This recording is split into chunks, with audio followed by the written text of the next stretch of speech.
ගුරුවරයා දරුවන් වෙත දක්වන ගුරු භූමිකාව. අධීක්ෂකයෙකුගේ කාර්යභාරය කියන එක වාගේ තමයි උතන අහන්නේ. ඒක චුට්ටක් ඒකට ලෑස්ති වෙන්න. අධීක්ෂකයෙක් විදිහට ගුරුවරයා කටයුතු කරනකොට දරුවන් වෙත දක්වන එහෙම නැත්නම් දරුවන් වෙත දැනෙන ගුරු භූමිකාව මොකක්ද කියන්නේ. ඒකට චුට්ටක් ලෑස්ති වෙන්න. අපි පාසල හා ප්‍රජා සම්බන්ධතාවය මේ බලමු. ලලිතා මැඩම්ගේ අවසාන එක. එතකොට කොහොමද ඉස්කෝලයක් තියෙන තැනින් ඉහළට උස්සලා තියන්න ප්‍රජාදායකත්වය ගන්න කියන එක තමයි මේ පාඩමින් බලාපොරොත්තු වෙන්නේ. මේ එතකොට ඉස්කෝලේක සංවර්ධනයකට ප්‍රජාවෙන් එහෙම නැත්නම් ප්‍රජාවන්ගේ සංවර්ධනයේට ඉස්කෝලෙන් දෙපැත්තටම කතා කරන්න පුළුවන්. පාසලෙන් ප්‍රජාවටත් ප්‍රජාවෙන් පාසලටත් කොහොමද කටයුතු සිද්ධ වෙන්න ඕන කියලා අපි බලමු. මොකක්ද ඉස්සෙල්ලාම ප්‍රජාව කියන්නේ? ප්‍රජාවක් කියලා කියන්නේ සාර ධර්ම වලින් යුතු සංස්කෘතියක් තියෙන යම්කිසි වටිනාකමක් තියෙන ව්‍යාපාර ආරම්භණක් තියෙන එහෙමත් නැත්නම් ආකල්ප බහුල පොදු දැක්මක් තුලින් ඔවුනොවුන් තුල පුද්ගලිකත්වයේ බෙදා ගන්න සමාජ ව්‍යුහයකට අපි කියනවා ප්‍රජාවක් කියලා.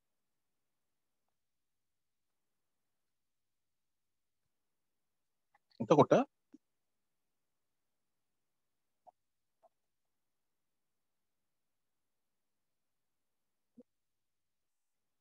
ඉස්කෝලයක් ගත්තාම මේකේ අන්තර් ප්‍රජාව. කවුද අන්තර් ප්‍රජාවට වැටෙන්නේ? ඉස්කෝලේ තුල ඉන්න ප්‍රජාව කවුද? පාසල තුල ප්‍රජාව ගත්ත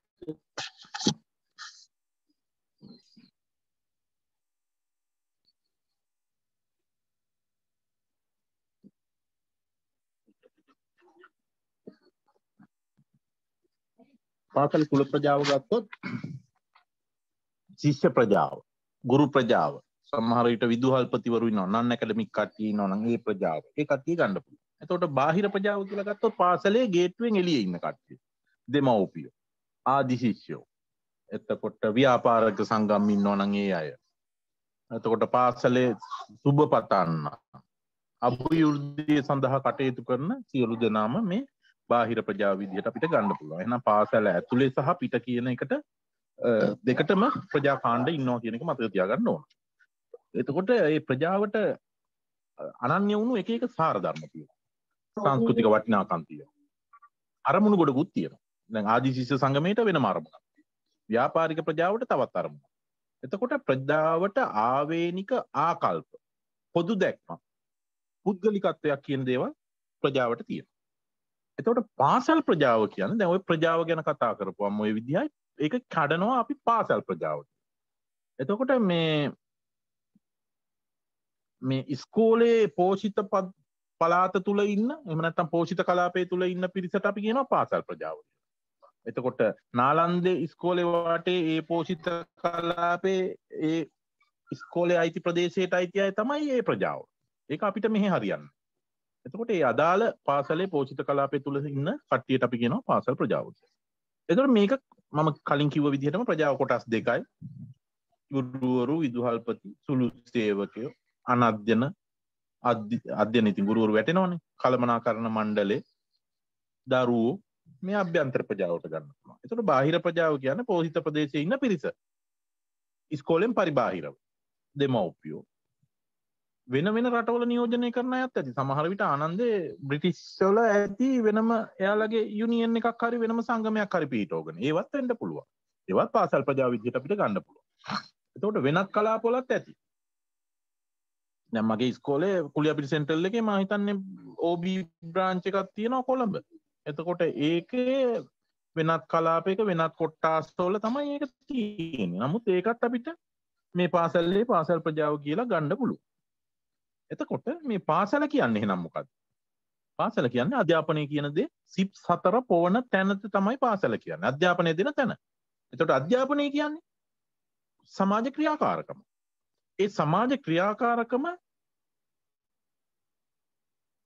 නිරත වෙලා තියෙන්නේ පාසල් තුල. ඒ සමාජ ක්‍රියාකාරකමට දායක වෙන්නේ පාසල කියන තැන.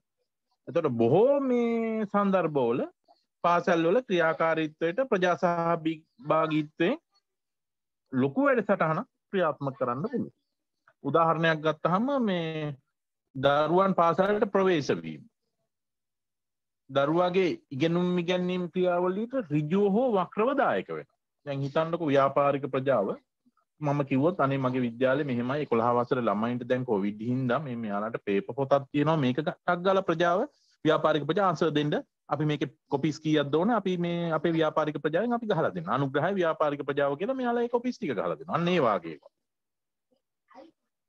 එතකොට දරුවෝ ඉස්කෝලේ රඳවලා තියාගන්න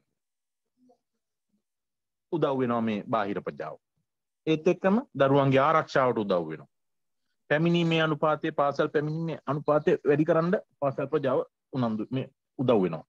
ඒත් එක්කම මේ පාසල් දරුවන්ට උගන්වනවට අමතරව ප්‍රජාවේ සංවර්ධනයට ඉස්කෝලෙන් ළමයින්ට උගන්වනවට අමතරව ප්‍රජාවේ සංවර්ධනයට අපි මොනවා හරි කරන්න. අපේ විශ්වවිද්‍යාලේ තියෙනවා නම් විශ්වවිද්‍යාලේ ඉන්න ඇතුළේ ළමයින්ට යමක් කරනවා වගේම පිටටත් යමක් දෙන්න. ඉස්කෝලත් එහෙම. එතකොට අපිට පුළුවන් මගේ විෂය යටතේ කුෂිකර්ම විෂය යටතේ කුෂිකර්ම ගුරුවරයා නම් මම ගමේ ගොවි සංවිධාන දෙකක් තියෙනවා නම් මගේ පාසල තියෙන අයිති ප්‍රදේශයේ පෝෂක ප්‍රදේශයේ සංවිධාන දෙකේ සභාපතිවරුන්ට දැනුම් දෙනවා. ඔයාලා කැමති මට පුළුවන් කන්න රැස්වීම ඉස්කෝලේ කරලා දෙන්න. මේන් හෝල් එක අරගෙන කන්න රැස්වීම කරනවා. හරියට වී පැල කරන තැන ඉඳන් ගොයන් කපන තැන දක්වා මම එයාලට ප්‍රසන්ටේෂන් එකක් දාලා ලස්සනට කියලා දෙනවා. මෙන්න මේ වයසට පෝර ගහන්න ඕන. 3 මාසෙක පුෂ්ටීකරණය කරලා තියෙන එක වෙලා ඉවරයි. එතකොට 4 මාස විනම් බස් 32කින් මේක කරන්න ඕන. මෙහෙම මට මේක කියලා දෙන්න පුළුවන්. එතකොට ගමට යමක් කරනවා. ඕනනම් එදාට බතලගොල්ට හරි කොහාට හරි මේ CIC එකට හරි කොහාට හරි කතා කරලා බිත්තර වී සාම්පල් එක බිත්තර වී තරගෙන ඇවිල්ලා අඩු මිලට බිත්තර වී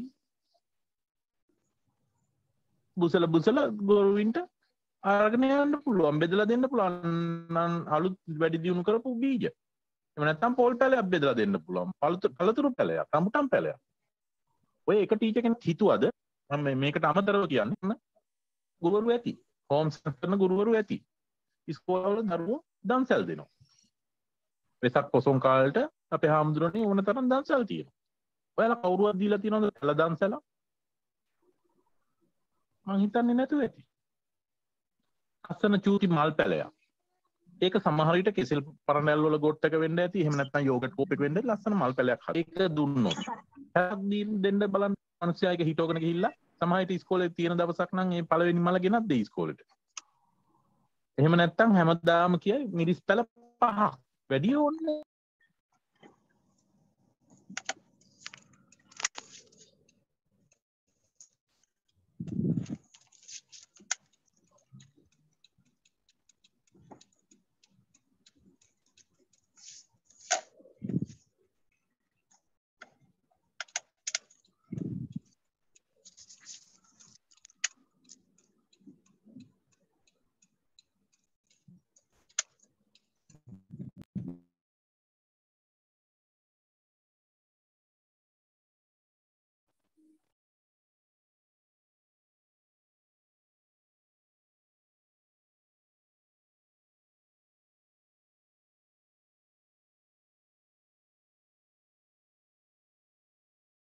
දන්සලක් ඉස්කෝලෙන් කරන්න පුළුවන්. එතකොට මොකද හරි. එතකොට පැල දන්සලක් ඉස්කෝලෙන් ඕනනම් දෙන්න පුළුවන්. ඇහෙනව නේද? ඇහෙනවා හොඳට ඇහෙනවා. සර් කියන්න. හරි. එතකොට ඉස්කෝලෙන් එහෙම පැල දන්සලක් දෙන්න පුළුවන්. කන්න රැසීම ඉස්කෝලේ කරලා දෙන්න පුළුවන්. එහෙම නැත්නම් ඔය මොනවා හරි නිවාඩු දවසකට සෙන්සුරාදා ඉරිදාවකට මොකක් හරි ඔය ගුරු මණ්ඩලයේ විදුහල්පතිවරු ආදී ශිෂ්‍ය සංගමේ දායක වෙලා ආයුර්වේද සායනයක් කියලා දෙන්න පුළුවන්. ලේ දන් දීමේ කැම්පේන් එකක් ඔයාලට හදලා දෙන්න පුළුවන් ගමේ අය එකතු වෙලා. එතකොට මෙන්න මේවා. ඒ කියන්නේ අර පැල දන්සැල දුන්නට බෑ පැලේ හිටෝන හැටි පෝරදාන හැටි කොහොමද කියලා එතන ඒ දන්සැල වටේ පෝස්ටර් ගහලා තියෙනවා. එතකොට මිනිස්සයා පැල ටික අරගෙන ඒක කියෝගෙන යනවා. යමක් දෙන්න පුළුවන්. පාසලෙන් යමක් එළියට දෙනවා. එළියෙන් පාසලට දෙනවා. ඒ වගේම පාසලෙන් එළියට දෙනවා. ඔය වගේ දෙයක් නිකන් හිතලා බලන්න. ඊට පස්සේ ප්‍රජාව විශ්ලේෂණය කරන එක. පාසලේ විදුහල්පති. ඒකේ සමාජිකයොත් එක්ක හොඳ සම්බන්ධතාවයක් ඇති කරගන්න පාසල තියෙන පිහිටලා තියෙන මේ සන්දර්භය අධ්‍යයනය කරගන්න ඕනෑ. ඒ හේතුව තමයි අපි පාසල්ලේ සිදු කරන සමාජයේ ක්‍රියාවලිය සාර්ථක කරගන්න අපි කරන වැඩේ හරියට කරගන්න ප්‍රජාවේ හර පද්ධති වෘත්තීන් සංස්කෘතීන් අපි අධ්‍යයනය කරන්න. ඒ සංස්කෘතියට ගැලපෙන විදියට ඒ රාජාංගනයට ගැලපෙන ගෝවි සංස්කෘතියට ගැලපෙන විදිහට කොළඹ පැලැන්තිය පාසලක් කරන්න බෑ විදුහල්පති. එහෙනම් ඒ සංස්කෘතිය තේරුම් ගන්න ඕන. අර ගෝල් ෆිල්ම් එකේ මං කියනවනේ හැමදාම මනෝරත්නයන් ගිහිල්ලා බඩේනිකු කඩනවා. මං කියන්නේ ගුරුවරුන්ට බඩේනිකු කරන්න කියලා. ඒ බඩේනිකු කඩනවා කියන්නේ අතිශය ග්‍රාමීය පරිසරයක්. එතන සංස්කෘතියට ගැලපෙන විදිහටයි උගන්වන්න ඕන. එතන ගිහිල්ලා බාස්කට් බෝල් ගහන්න ළමයි ඉල්ලුවොත් දෙමව්පියෝ දෙන්නේ නැහැ. එතන එහෙනම් කුසිකර්ම දියුණු කරනවට දෙමව්පියෝ කැමති වෙයි. අන්න ඒ වගේ එතන තියෙන හර පද්ධති, වෘත්තීන්, සංස්කෘතීන් අපි අධ්‍යයනය කරන්න ඕන. එතකොට ප්‍රජාව අධ්‍යයනය කරලා පාසලේ සමස්ත ක්‍රියාවලියේ සංවිධානයක් අපි කරගන්න ඕන. එතකොට ප්‍රජාව එක් එක්කෙනාට වෙනස්. එහෙම නැත්නම් විවිධ අවශ්‍යතා තියෙන අය. විවිධ ජන වර්ගයින්, විවිධ ආගමික සමාජයක් තියෙන එතන. සමාජ ආර්ථික පසුබිම් වෙනස්. එතකොට මේ පාසලේ හර පද්ධතියත් එක්ක මේ කියපු කිසි දෙයක් ගැටෙන්න බෑ. සංස්කෘතිය ගැටෙන්නත් බෑ. ආගම ගැටෙන්නත් බෑ. ජාතිය ගැටෙන්නත් බෑ. එහෙනම් ඉස්කෝලේ තියෙන හර පද්ධතිය එක්ක මේවා ඉන්ටරියැක්ට් කරන්න නැති වෙන්න විදුහල්පතිතුමා මේක හසුරව ගන්න ඕන. ඒත් එක්කම ප්‍රජාවක් අර්ථ දක්වන්නේ ඒකේ සියලු සමාජිකයෝ විසින් මොකක් හරි ලක්ෂණ බෙදාගෙන තියෙන හින්දා තමයි ඒක ඒ විදිහට අර්ථ දක්වන්නේ. සියලුම සමාජිකයෝ විසින් යම් ලක්ෂණයක් ඒකේ බෙදාගෙන තියෙනවා. ඒ අයගෙම මගේ මහින්දෝදය ප්‍රජාවේ අනන්‍යතාවයක් අපේ අයගෙම අනන්‍යතාවයකට එයාලා අනුගත වෙලා තියෙනවා. ඒකයි ඒ කියන්නේ ප්‍රජාව අර්ථ දක්වන්නේ ඒ සියලු සමාජිකයන් විසින් යම්කිසි ලක්ෂණ බෙදාගෙන තියෙන හින්දා. ඒ කියන්නේ ඒ අයගෙම අනන්‍යතාවයකින් තමයි අනුගත වෙලා තමයි ඒක හැදිලා තියෙන්නේ. පඬුවස් නුවරට ගැලපෙන විදිහට තමයි ඒක හැදිලා තියෙන්නේ. එතකොට මේ ප්‍රජාව තුළ තියෙන විවිධ හඳුනා ගැනීම හා ඒකේ ලක්ෂණ බල සමුද්‍රිතතා සංරචක ඒ සම්ප්‍රදායක් අවබෝධ කරගන්න සම්බන්ධතාවයක් ගොඩනගා ගන්න කලින් විදුහල්පතිතුමා එහෙම නැත්නම් කළමනාකරණ මණ්ඩලය ඒවා ගැන අධ්‍යයනය කරන්න එහෙනම් අවශ්‍ය මූලික පියවර ගන්න ඕන. විවිධත්වය හඳුන ගන්න ඕන ප්‍රජාව. සමහර විට මාළු වෙළඳාම් කරන එක්කෙනා ඇති, බුචර්මන් ඇති එතන, ස්වාමින් වහන්සේ ඇති ගමේ පන්සලේ, ග්‍රාම නිලධාරිතුමා ඇති, ප්‍රාදේශීය සභාවේ සභාපති එතන ඇති, ප්‍රාදේශීය ලේකම්තුමා ඇති. මේ වාගේ පිරිස් ඇති. එහෙම නැත්නම් හින්දු පූජකතුමා ඇති, කතෝලික ෆාදර් ඇති, සිස්ටර් ඇති. මේ අය ගැන පොඩ්ඩක් අවධානයක් තියෙන ප්‍රජාව තුළ ඉන්න විවිධත්වය අඳුන ගන්න ඒකේ ලක්ෂණ බල සමතුලිතතා. මේ බල සමහර විට දේශපාලන මේ පාර්ලිමේන්තු මන්ත්‍රීගේ දරුවෝ ඇති. දැන් කුලියාපිටිය සෙන්ට්‍රල් එකේ නම් කලින් හිටපු අධ්‍යාපන ඇමතිතුමාගේ පාසල. එතකොට එයාගේ ලොකු බලයක් ඇති. එතකොට ඒක එක පැත්තකට බරයි. එතකොට මේ දෙක සමතුලිතව යන්න ඕන. ඒ හින්දා මේ වගේ සම්ප්‍රදායන් අවබෝධ කර ගැනීම, සම්බන්ධතා ගොඩනගා ගන්න එක, මේවා සමතුලිතව ගෙන යන එක විදුහල්පති සහ ඒකේ කළමනාකරණ මණ්ඩලේ මූලික පියවර ගන්න ඕනේ ඒවා හරියට කරගන්න. එංගලන්තේ පාසල් දරුවෝ ලියාපදිංචි කරපුවම පාසලේ නිවසට ඇවිල්ලා තත්ත්වය බලනවා. ප්‍රජාව විශ්ලේෂණය කරනවා. මේක තමයි මේකට හොඳම උදාහරණය. එංගලන්තේ දරුවෝ පාසල් ලියාපදිංචි කරපුවම පාසලෙන් නිවසට ඇවිල්ලා දරුවගේ තත්ත්වය බලනවා. අපේ සමහර ගම් පාසල් වල යනවා විදුහල්පතිතුමා යනවා ගෙවල් වලට. සමහර විට ওই ගම්බද තියෙන ඉස්කෝලවල දරුවෝ ඉස්කෝලේ ආවේ නැත්නම් පන්ති භාර ගුරුතුමිය යනවා. මම ඒක දන්නවා. හැබැයි ටවුන් වල මන් දන්නේ නැහැ කොහොමද කියලා. දවස් 3ක් 4ක් ආවේ නැත්තම් ඈතින් ඇවිල්ලා ඒ ප්‍රදේශයේම තැනක නැවතිලා ඉන්නවා. එතකොට අපේ ආන්සි මිස්ලා එහෙම නවගත්තේගම පැත්තේ මං හිතනවා එහෙම යනවා ඇති කියලා. ඒ කියන්නේ එයාලා ඒ සංස්කෘතියට අනුගත වෙලා තියෙන්නේ. එතකොට ඒ දරුවෙක් ආවේ නැත්තම් එයාලා හොයලා බලනවා ඇති එතන.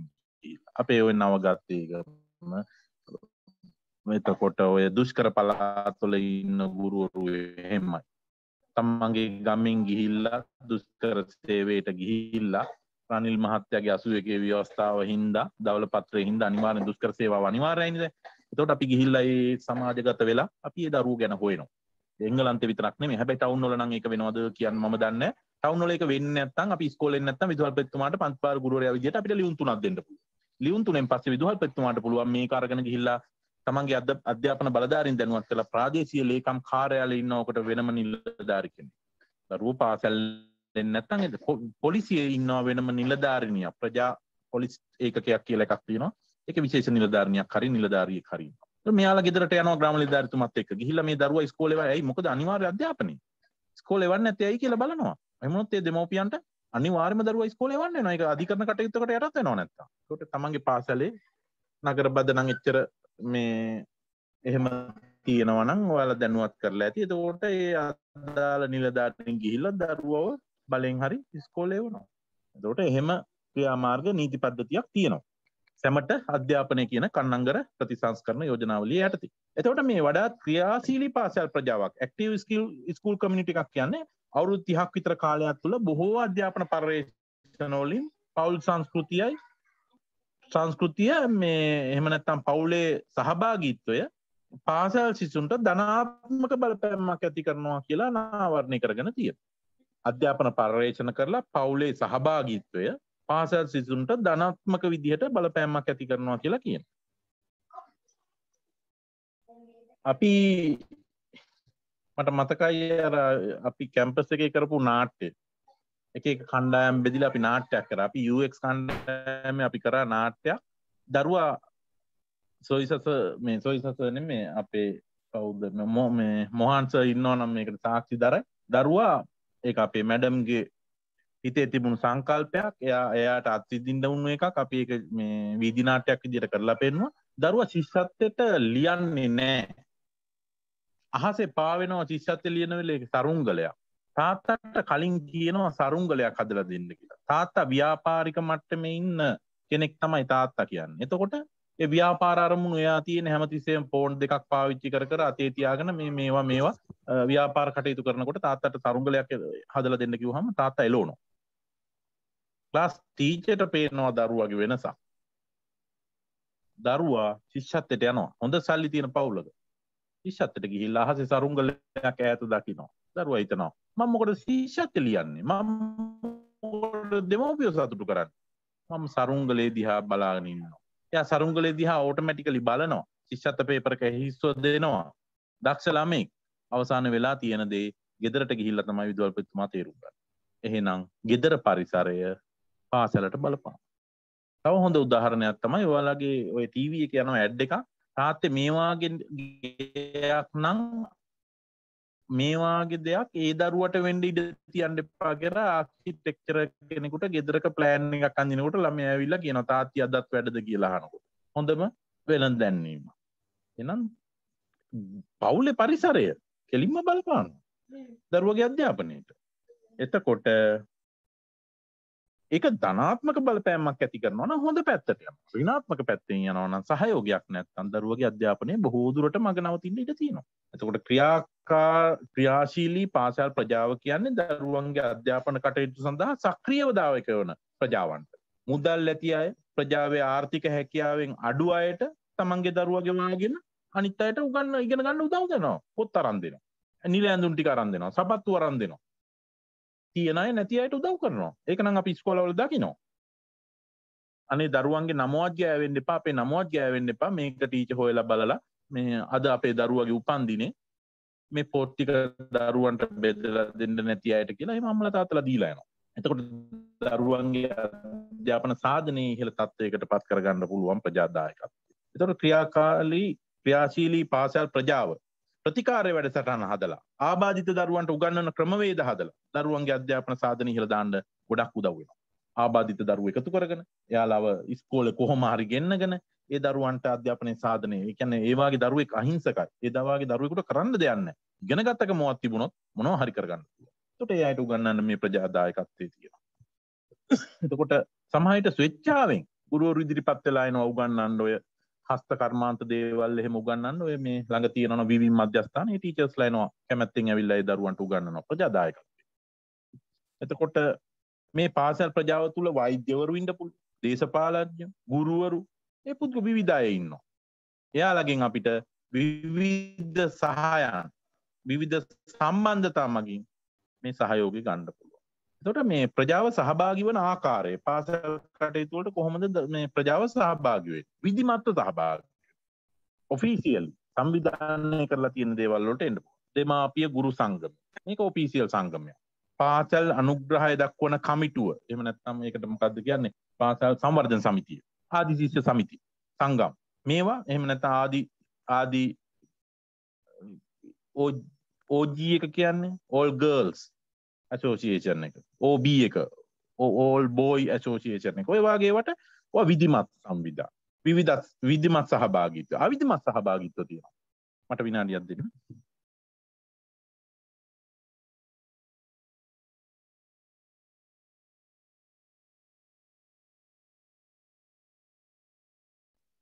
අම්මට යන්න කියන්න. අවිධිමත් සහභාගීත්වය. පුද්ගලිකව තනිතනිව දෙන සංවිධානය වෙලා තියෙන සංවිධානය වෙලා කරන්නේ පුද්ගලිකව තනිතනිව දෙන සහාය. එතකොට පාසල් කණ්ඩායම් තනි පුද්ගල සංවිධානයේ සමාජිකයන් විදියට සමහරට පැමිණිලි කරනවා. මේවා මේකේ අවිධිමත් විදියට තමයි මේවා කරන්නේ. සමහරට උදව් කරනවා, පැමිණිලි කරනවා. නිල නැහැ. අවිධිමත්. ඔය යන්නේ එන ගමන් චුට්ටක් බලලා යනවා. ඒ වගේ දේවල්. එතකොට මේ විධිමත් සහභාගීත්වය යටතේ තියෙනවා දෙමාපිය ගුරු සංගම්. දෙමාපිය ගුරු සංගම් වල ප්‍රධාන අරමුණ ශිෂ්‍ය සාධනය ගැන තොරතුරු ප්‍රජාවට දෙන එක. මෙන්න දරුවන්ගේ තත්ත්වය. මෙන්න දරුවා ඉන්න තැන. එතකොට ඒක තමයි මේ දෙමාපිය ගුරු සංගමේ ප්‍රධානම අරමුණ. ඒ දරුවගේ පෞද්ගලිකත්වයයි පෞරුෂය ආරක්ෂා වෙන විදිහට හැබැයි සාධනය දැනුවත් කරන්න ඕන කියලා අපි මීට කලින් කතා කරලා තියෙනවා. ඒක නම් වග බලා ගත යුතුමයි. ලකුණු 50ට වැඩිය අඩු දරුවන්ගේ ලිස්ට් එක යවනවා. ඒ දෙමව්පියෝ නැගිටින්න කියපු ගමන් ඒ දරුවන්ගෙත් ඉවරයි දෙමව්පියන්ගෙත් ඉවරයි තත්ත්වය. එතකොට වසර පටන් ගන්නකොට දෙමව්පියන් සමග කොහොමද අපි මේ අවුරුද්දේ ප්ලෑන් එක යන්නේ? අපි ස්පෝර්ට් මීට් එක කරනවද? කොයි කාලෙද කරන්නේ? අපි කොහොමද මේ ටික කවර් කරගන්නේ? දැන් කොවිඩ් වලින් පස්සේ ලොකු කටයුත්තක් තියෙනවා අපිට. අපේ ඊළඟ අවුරුද්දේ දැන් විභාගයට යන දරුවෝ කණ්ඩායම් දෙකක් ඉන්නවා උසස් පෙළයි සාමාන්‍ය පෙළ. අපි කොහොමද ඊතුරු ලෙක්චර්ස් ටික කවර් කරගන්නේ? කොහොමද මේක ප්‍රෝග්‍රෑම් කරලා තියෙන්නේ? මේකට කොහොමද ඔයාලා අපිට දායකත්වය දෙන්නේ? අපි රෑ පන්තියක් කෙරුවොත් ඔයාලා දරුවන්ට ආරක්ෂාව දෙනවද? මෙහෙම මේක අපිට එකතු වෙලා කරන්න මේක සාකච්ඡා කරන්න වෙනවා. එතකොට ඉස්කෝලේ පටන් ගන්නකොට මුලදී ඊය ප්ලෑන් එක අවුරුද්දේ ප්ලෑන් එක දෙමව්පියන්ට විස්තර කරනවා විදුහල්පතිතුමා. අපේ ප්ලෑන් එක මෙන්න මේකයි කියලා සාකච්ඡා කරනවා. මේ කොවිඩ් වසංගතයේ එක අනිවාර්යෙන්ම අපේ දෙමව්පියයි ගුරු සංගමය හරියට තියෙන්න ඕන දරුවන්ගේ අධ්‍යාපනය ගොඩනගා ගන්න. එහෙම නැති වුණොත් මේක අපිට කරන්න බැරි වෙනවා. අපිටත් සමහර වෙලාවට එකමාරට එන්න බැරි වෙයි. ඒ හින්දා දෙමව්පියන්ටත් යම්කිසි කැපකිරීමක් කරන්න වෙයි. දරුවා රැට වුණත් අපි ළඟට ගෙනත් දෙන්න වෙයි. ඒකට එහෙම නොකරුවොත් මේ අධ්‍යාපන තත්ත්වය අපිට ගෙනියන්න බැරි වෙයි. එතකොට දරුවන්ගේ වෙලාවට විනය, රැකවරණය ඒ වගේ දේවල් දෙමව්පිය ගුරු සංගම් හරහා රැක ගන්න අවශ්‍ය කටයුතු සලස්වලා දෙන්න වෙනවා. එතකොට පාසලට අනුග්‍රහය දක්වන කමිටු මේවා කොවිඩ් වසංගත කාලේ අවශ්‍ය තාක්ෂණික මේවලන් ඔය අපේ ඔය ඔය ව්‍යාපාරික සංගමයේ තිබුණා දුප්පත්ම දරුවන්ට කියන්න ස්මාර්ට් ෆෝන් එකක් අරන් දෙන්නම්. එහෙම මම දැක්කා ඉස්කෝලේ යනවා මේ පොඩි මේවා එකක් ගියා. ගුරුවරුන්ගේ ඔය WhatsApp හරහා එකක් ගියා. එතකොට උපදේශ දෙනවා, පුහුණු දෙනවා, ඒවා කරනවා. අනුග්‍රහය දක්වන කමිටු මගින් OVV එකෙන් පොත් අරන් දෙනවා දුප්පත් දරුවන්ට අවුරුද්ද මුල ඒ වගේ ඒවා. ආදි ශිෂ්‍ය සංගමේ තව කරන්න පුළුවන් මේ පාසල් සංවර්ධන සමිතියත් එක්ක එකතු වෙලා. එහෙම නැත්නම් ගුරු දෙමව්පිය කමිටුවත් එක්ක එකතු වෙලා මේ ආදි ශිෂ්‍ය සංගමයටත් ඒ වගේ දේවල් කරන්න පුළුවන්.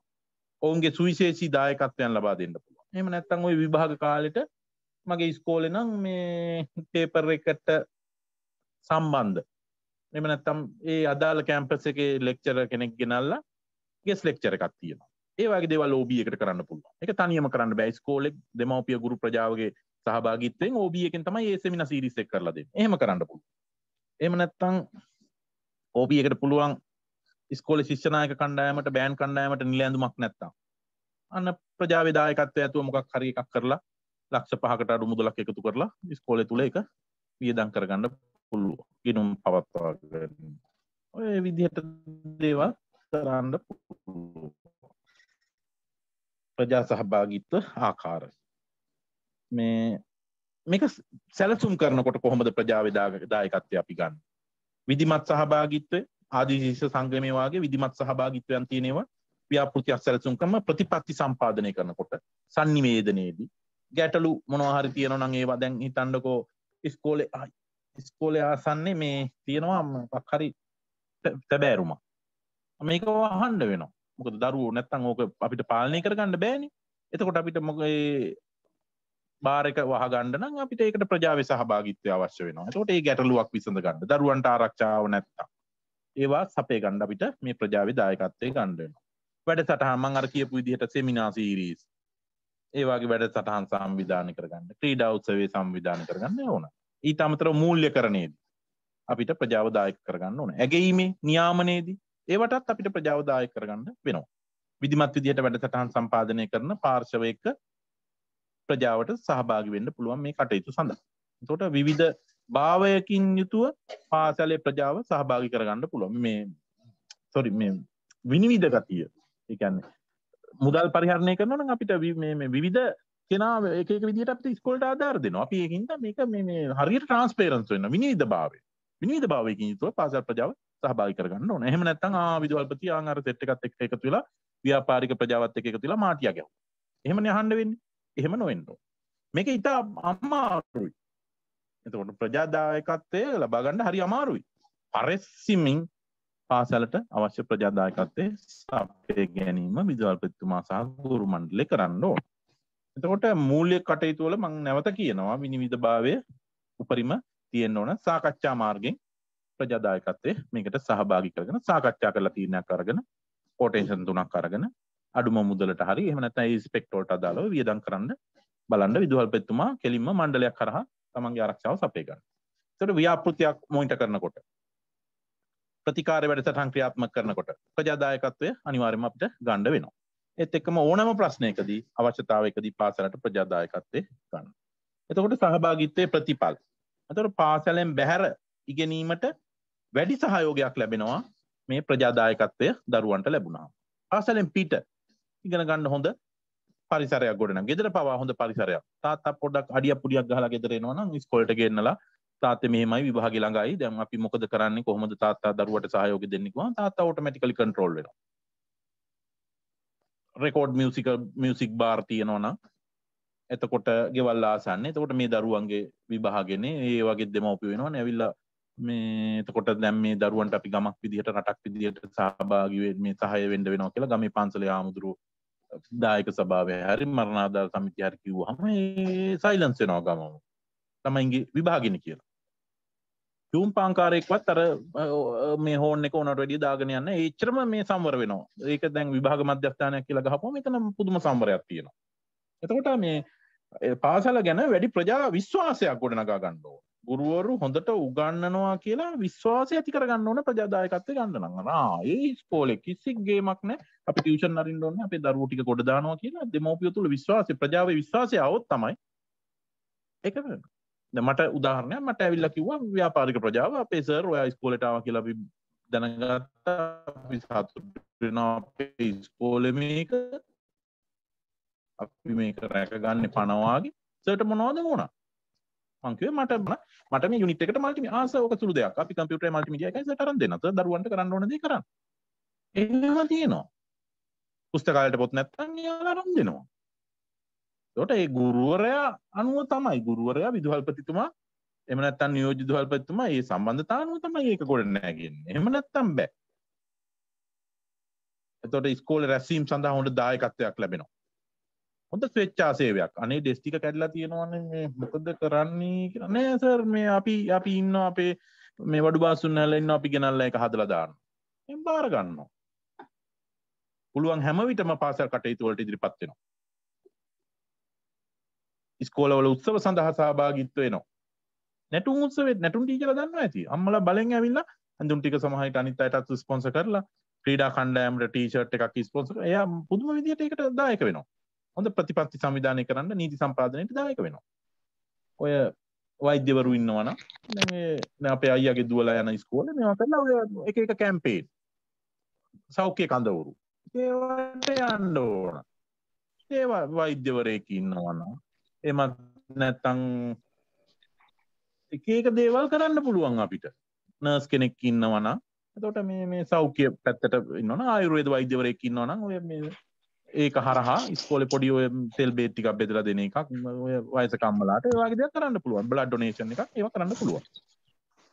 එතකොට මේ විශ්වාසය වැඩි හින්දා පාසල් ප්‍රජාවගේ සක්‍රීය සහභාගීත්වය ලබා ගන්න පුළුවන්. අර විදියට ගුරුවරු හරියට වෙනවා නම් වැඩි. මේ ප්‍රදේශයේ පුද්ගලයන් හඳුනගෙන එයාලගේ උදව් ගන්න පාසල ඉදිරියට ගෙනියන්න. විදුහල්පතිතුමයි ගුරු මණ්ඩලයයි අනිවාර්යෙන්ම කටයුතු කරගන්න වෙන්නේ. එතකොට සමාජ ආර්ථික තත්ත්වය පුද්ගලයෙකු හෝ කණ්ඩායමක සමාජ දූරාවලිය ව්‍යුහය වෙනස්.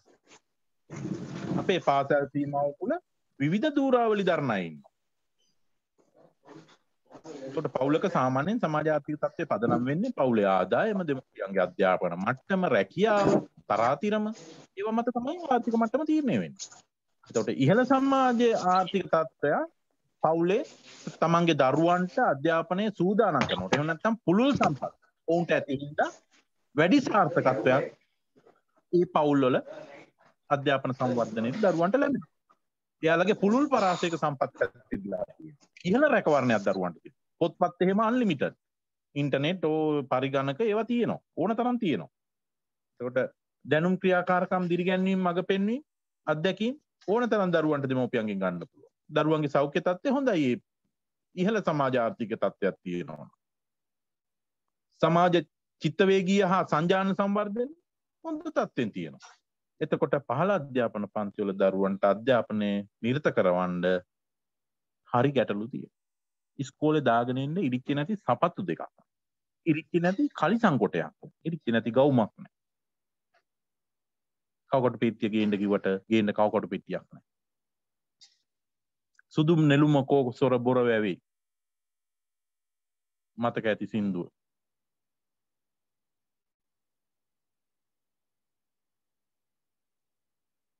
සොර බොර වැවේ පන්තියේ ගුරුවරයා මොකක් හරි දරුවට මොකක් හරි ගේන්න කියලා වෙන්න ඕන. ඒ කතාව මට හරියට මතක නැහැ. කවකට පෙට්ටියක් හරි මොකක් හරි ගේන්න කියලා ගහනවා. දරුවට කවකට පෙට්ටියක් ගේන්න සල්ලි නැහැ. අම්මා රට ගිහිල්ලා. තාත්තා බීලා ගෙදර එන්නේ.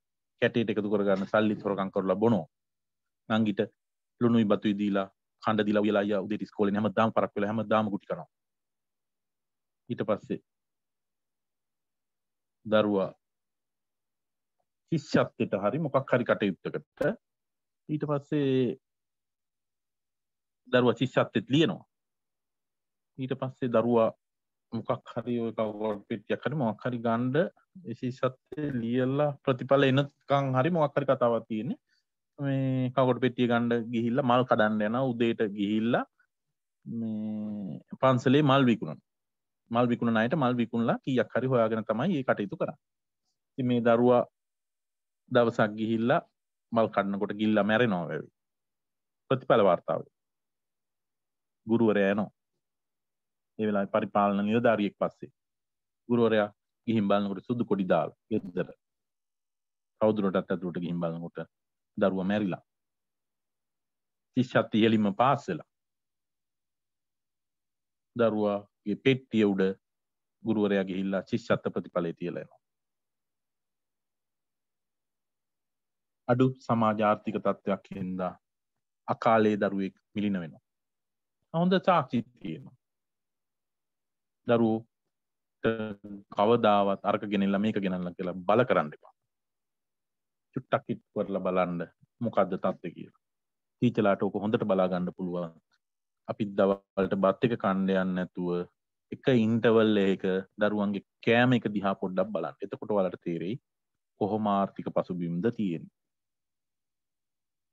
එතකොට අඩු සමාජ ආර්ථික තත්ත්වයේ පවුල් වල දරුවන්ට පාසල සූදානම් කරනකොට ප්‍රබල සහයෝගයක් මෙන්න මේ අභියෝගයක් තියෙනවා ගුරුවරුන්ට. මේ අභියෝගයට ප්‍රබල සහයෝගයක් ගන්න පුළුවන් මේ දරුවන් මේ සමාජ ප්‍රජාවේ. ඒතකොට මූල්‍ය ආධාර නොමැතිකමින් මේ දරුවෝ පීඩා විඳිනවා.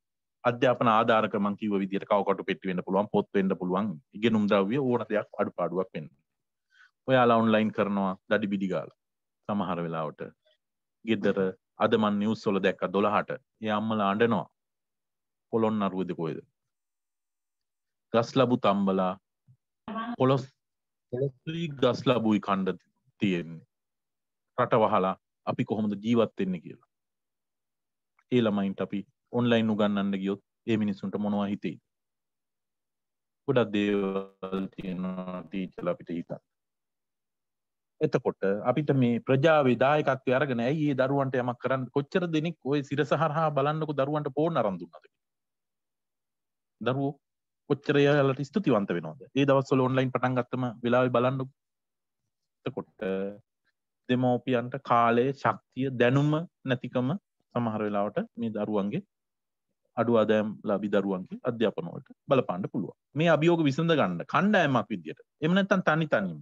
නැත්නම් විධිමත්ව, අවිධිමත්ව ඔවුන්ගේ පෞරුෂයට හානි නොවන විදියට උදව්වක් කරනවා නම් හොඳට මතක තියාගන්න. ඔයාගේ බත් එක දෙනවනම් පුතේ එන්න කියලා බත් එක කවදාවත් දෙන්න එපා. සමහර වෙලාවට එහෙම අය ඉන්න කොල්ලෙකුට නම් දුන්නට කමක් නැහැ. ගෑනුලා දරුවෙකුට එහෙම දෙන්න එපා ලැජ්ජයි. එතකොට වෙන දරුවෙක් අතේ යවන්න. පුතේ මේක මන් දුන්නා කියලා දැනගන්න දෙන්න එපා. මේක හිමීට අර දරුවට ගිහින් දෙන්න කියලා දෙන්න. එයාගේ පුද්ගලිකත්වය ආරක්ෂා කරන්න. එතකොට පෞරුෂයට හානි නොවන විදියට අඩු ආදායම් ලාභී දරුවන්ට උදව් කරන්න. සමහරවිට ඩේටා කාඩ් එකක් අපේ ටීචර්ලාට අරන් දෙන්න.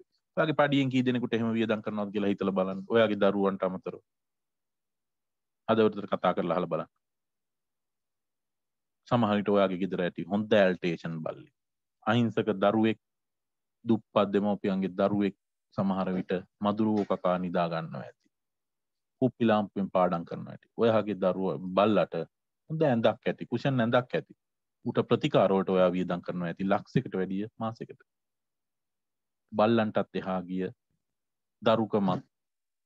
දරුකමට එහා ගිය බලුකම බල්ලන් හදා ගැනීමක් බලන්න කොච්චර සමාජයේ තියෙනවද කියලා. කොළඹ පැලැන්තියේ කොච්චර ඕක තියෙනවද? දැන් ගම්බදවත් ඕක ඇවිල්ලා තියෙනවා. එයි අපිට අර කැපකරු මාපිය ක්‍රමයට අර දරුවෙකුට ඉගෙන ගන්න ඇයි අපි උදව් කරන්නේ. රුපියල් 1000ක් මාසෙකට අපේ පඩියෙන් වෙන් කරන්න 1000ක් බැරි වෙයි. රුපියල් 500ක් වෙන් කරලා ඒ දරුවට පොත් ටික අරන් දෙන්න. මේස් කුට්ටමක් අරන් දෙන්න. ප්‍රේමදාස මහත්තයා නිලැඳුම් බෙදන්න හේතුව මොකක්ද කියලා මං හොයලා බැලුවා. එයාගේ උන් ඔය අනුරාධපුරයේ පැත්තේ වත්තක් තියෙනවා. ඒකට ගිහිල්ලා ඉන්නකොට මේ වත්තේ ඉඳලා මෙයා එළියට පොඩ්ඩක් ඇවිල්ලා ඊට ඉස්සරහා තියෙන හිගම්බද. ඒ වෙලාවේ ජනාධිපතිතුමා එයාගේ වත්තට ගිහිල්ලා ඉස්සරහා කඩේට ඇවිල්ලා කහට එකක් බොන්න රොටියක් කාලා. තමන්ගේ වත්තේ ඉස්සරහා එදා ඉඳන් හිටපු ගෙදර. පොඩි ළමෙක් ඇවිල්ලා තියෙනවා. බලාගෙන ඉඳලා එයාට රොටියකුත් අරන් දීලා ඇයි ඔයා ඉස්කෝලේ යන්නේ නැද්ද කියලා ඇහුවා. ඊට පස්සේ කියලා තියෙන්නේ මොකද්ද? අනේ මාමේ මේ මිනිස්සයා ඒ ළමයා දන්නේ නැහැ. ඉතින් මෙයා ජනාධිපති කියලා. අනේ මාමේ අද මල්ලි ගියා. හෙට මම යනවා. ඇයි ඒ කියලා ඇහුවා. අපි දෙන්නට තියෙන්නේ එකම එක ඉස්කෝලේ ඇඳුමයි. අද මල්ලි ඇඳගෙන ගිහිල්ලා හොදලා අම්මා හොදලා දුන්නාන් පස්සේ හෙට මම යනවා. හෙට මල්ලි ගෙදර කිව්වා. ඒකයි නිල ඇඳුම් සංකල්පය ආරම්භ. බලන්න කොච්චර සංවේදීද කියලා. අපි බයිනවා මේ මිනිස්සුන්ට පිස්සු මෙහෙමයි කියලා. බලන්නකෝ ඒ වගේ මේ ඇස් වලට කඳුළු වෙනවා ඒවා මතක් වෙනකොට. ටච් කරපු තැන්. එතකොට පහළ මට්ටමේ මේ අපි ප්‍රජාවෙන් ගණ්ඩම බලනවා. එහෙම හරියන්නේ නැහැ. ඉස්කෝල විදියට අපි ප්‍රජාවටත් යමක් දෙන්න. අපි ප්‍රජාවට දෙන්න ඕන යමක්. ප්‍රජාවෙන් අරගෙනම හරියන්නේ නැහැ. අපි ප්‍රජාවට යමක් දෙන්න ඕන. අර දුවේ නුඹ අවදියෙන් නම් මේ රැයේ සොඳුරුම වෙලාවයි. මේකේ අවසානයේ කියනවා අපි මොනවා හරි ගත්තොත් සමාජයට පෙරලා අපි මේක දිය යුතුයි. තාත්තා කෙනෙක් තමන්ගේ දුවට දෙන උපදේශය. අර සේපාලිකා මල් බිමට බැහැලා මුනි පුදේටද කොහෙද යන වෙලාවයි. ඒක ලොකු අර්ථයක් තියෙනවා. ඔන්න දුවෙක් ඉන්නවනම් ලියලා දෙන්න අතට. තේරෙන දරුවෙක් නම් මෙන්න පුතේ මේ විදියට ජීවිතය හදාගන්න. සමාජය අපි වෙනුවෙන් ගොඩාක් කැප කරනවා. අපේ අධ්‍යාපනය වෙනුවෙන් කොච්චර දේවල් කැප කරනවද? අපි පඩි ගෙවන්නේ මිනිස්සුන්ට බදු ගහලා. එහෙනම් ඒ දරුවා ඉගෙනගෙන නැවත සමාජයට යමක් කරේ නැත්තම් ඇත්තටම ණයකාරයි. එහෙනම් අපි ප්‍රජාවෙන් ගන්නවා වගේම අපි ප්‍රජාවට යමක් දෙන්න ඕන. පහළ මට්ටමේ සමාජ ආර්ථික තත්ත්වයේ සහිත ප්‍රජාවේ සිසුන්ට උදව් කිරීම කරන්නේ කොහොමද? පාසල මට්ටමින් කොහොමද මේක කරන්නේ? මේ දුප්පත් දරුවන්ට උගන්වන්න වැඩි කාලයක් ඉස්කෝලේ වෙන් කරන්න. ඉහළ අපේක්ෂණ දරුවන්ට දෙන්න. පුතේ උඹ ඉගෙන ගත්තොත් උඹගේ ඔය පවුලම ගඩව ගන්න පුළුවන්. උඹට කැම්පස් ගියොත් එච්චරමයි පුතේ උඹේ ගැලවීම. දෙන්න ඉහළ අභිලාෂ දෙන්න. අපේක්ෂා නැති කරන්න.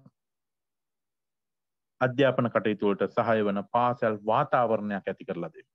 අනිත් තුන් සමහර වෙලාවට ඉරිච්චි කමිසි ඇඳගෙන ඉනවනම් hina වෙනවනම් අද ඔහුට හෙට මට කියන එක තේරෙන සල්ලි කියන දේ හැමදාම රැඳෙන්නේ නැහැ. අද මෙයාට වුණොත් හෙට මට මේක වෙන්න පුළුවන් කියන එක දරුවන්ට දන්නන්න. එපා පුතේ අහිංසකකම දඩමීම කරගෙන දරුවන්ට ගහන්න එපා කියන එක දරුවන්ට කියලා දෙන්න. හැමදාම පාසලට ගෙන්න ගන්න බලන්නේ දරුවෝ. ඒ තත්ත්වයට අභ්‍යන්තර පරිසරය හදලා දෙන්න, පන්ති කාමර තත්ත්වය හදලා දෙන්න. පවුලේ මොනවද කරන්න පුළුවන්? පවුල පැත්තේ. දෙමෝපියන්ගේ සහභාගීත්වයයි සහයෝගයයි ශක්තිමත් කරවන්න ඕන. ඉස්කෝලෙන් ගෙදර යන්න. පන්ති බාර ටීචර්යි විදුහල්පතිතුමයි ශ්‍රේණි බාර ආචාර්යවරයා යන්න ගෙදර. ගුරුවරයා විදිහට අපිට අයිතිය තියෙනවා. ගිහිල්ලා අම්මේ තාත්තේ මේකට එකම විසඳුම ඔය දරුවට උගන්වන එක. අධ්‍යාපනයේ වටිනාකම කියලා දෙන්න දෙමව්පියන්ට. දැනුවත් කරලා දෙන්න. ඒක ඉස්සල්ලාම දුන්නාම දෙමව්පියෝ පාසලේ අධ්‍යාපන කටයුතු වල දරුවෝ අනිවාර්යෙන් එවනවා. තාත්තා ඔය කරන වැඩිම පුතාට කරන්න ඉඩ අරින්න එපා. තාත්තා අරක්කු පෙරනවා නම් ඒක කරන්න දෙන්න එපා. ඔයාගේ පුතා අපි මහත්තයෙක් කරමු.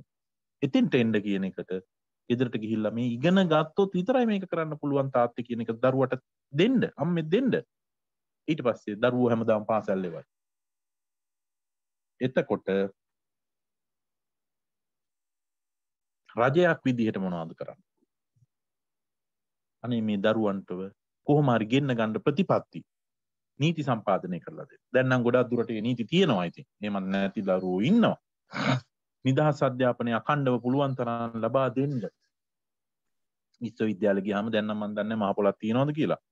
පුළුවන් තරම් ඒ දරුවන්ට සහාය දෙන්න. පුළුවන් නම් බැංකු ලෝන් එකක් දෙන්න. ඒක සමහරවිට ආයක පොලියෙන් තොරව ආය කරගන්න එකක් වුණත් කමක් නැහැ. ඉගෙන ගන්නනේ.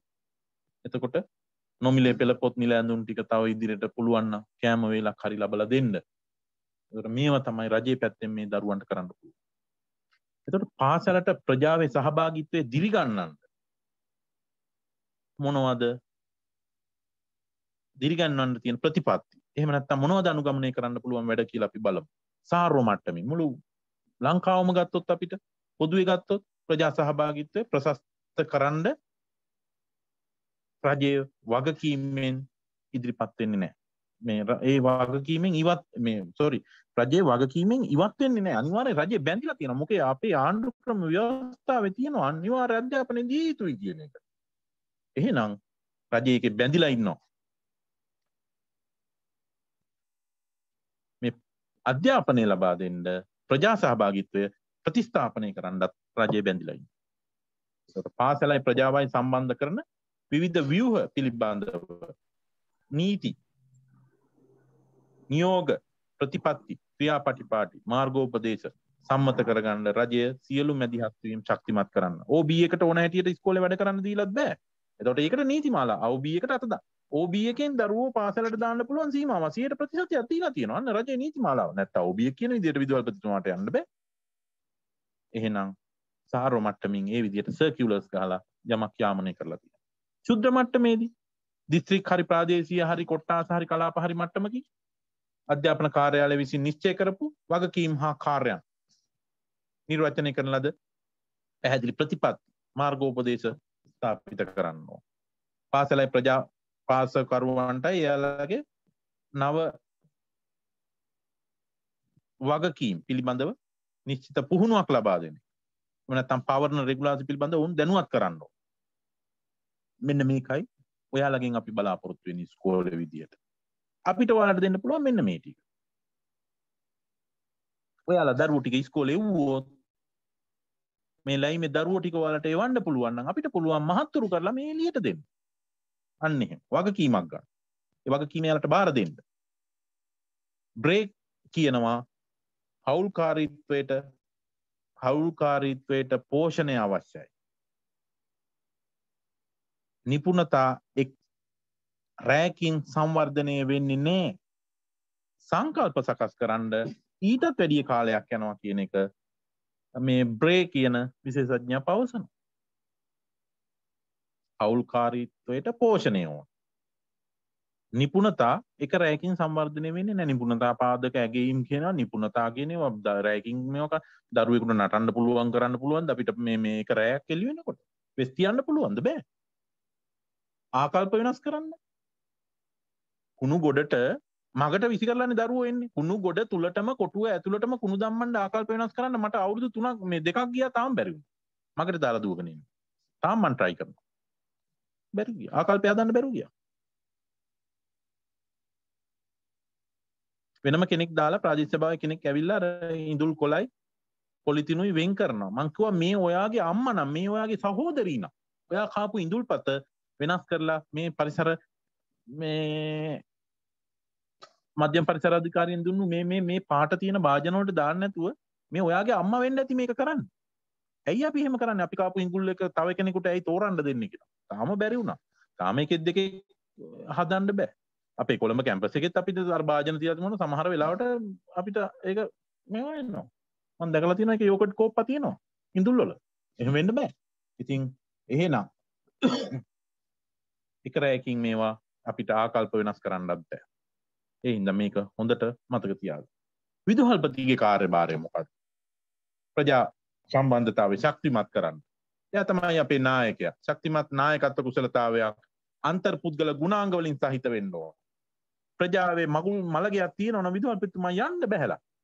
දරුවෙකුගේ අම්මෙක් හරි තාත්තෙක් හරි මැරුණාම අනේ කවුරු හරි පාසලේ නියෝජනය කරන්න. පාසලේ බැනර් එකක් දාන්න. එතකොට අන්න පුළුවන් අම්මෝ ඉස්කෝලෙත් සම්බන්ධ වෙලා ඉස්කෝලෙත් ගෞරවයක් එනවා. බැනර් එක දැම්මා කියලා ගෙවෙන්නේ නැහැ. ශක්තිමත් නායකත්ව කුසලතා අන්තර් පුද්ගල ගුණාංග වලින් විදුහල්පතිවරයෙකු හිටියෝ ප්‍රජාව නිකම්ම ඔළුව නමනවා. ගේට්ටුවෙන් එළියට එනකොට ඔළුවේ තියෙන තොප්පිය ගලවගෙන එළියට එන මට්ටමට ඔළුව නමලා අපේ සර් කියන තත්ත්වයට හදාගන්න. දැනුවත් කිරීමේ වැඩසටහන් ගියත් කිරීම හා ක්‍රියාත්මක කිරීම.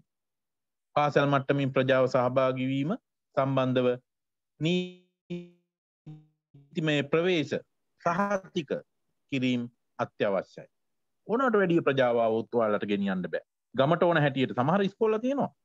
දෙමෝපියන්ට ඕන හැටියට සීසත් පන්තිය කරන්න. ගුරුවරයාට කිසිම නිදහසක් නැහැ.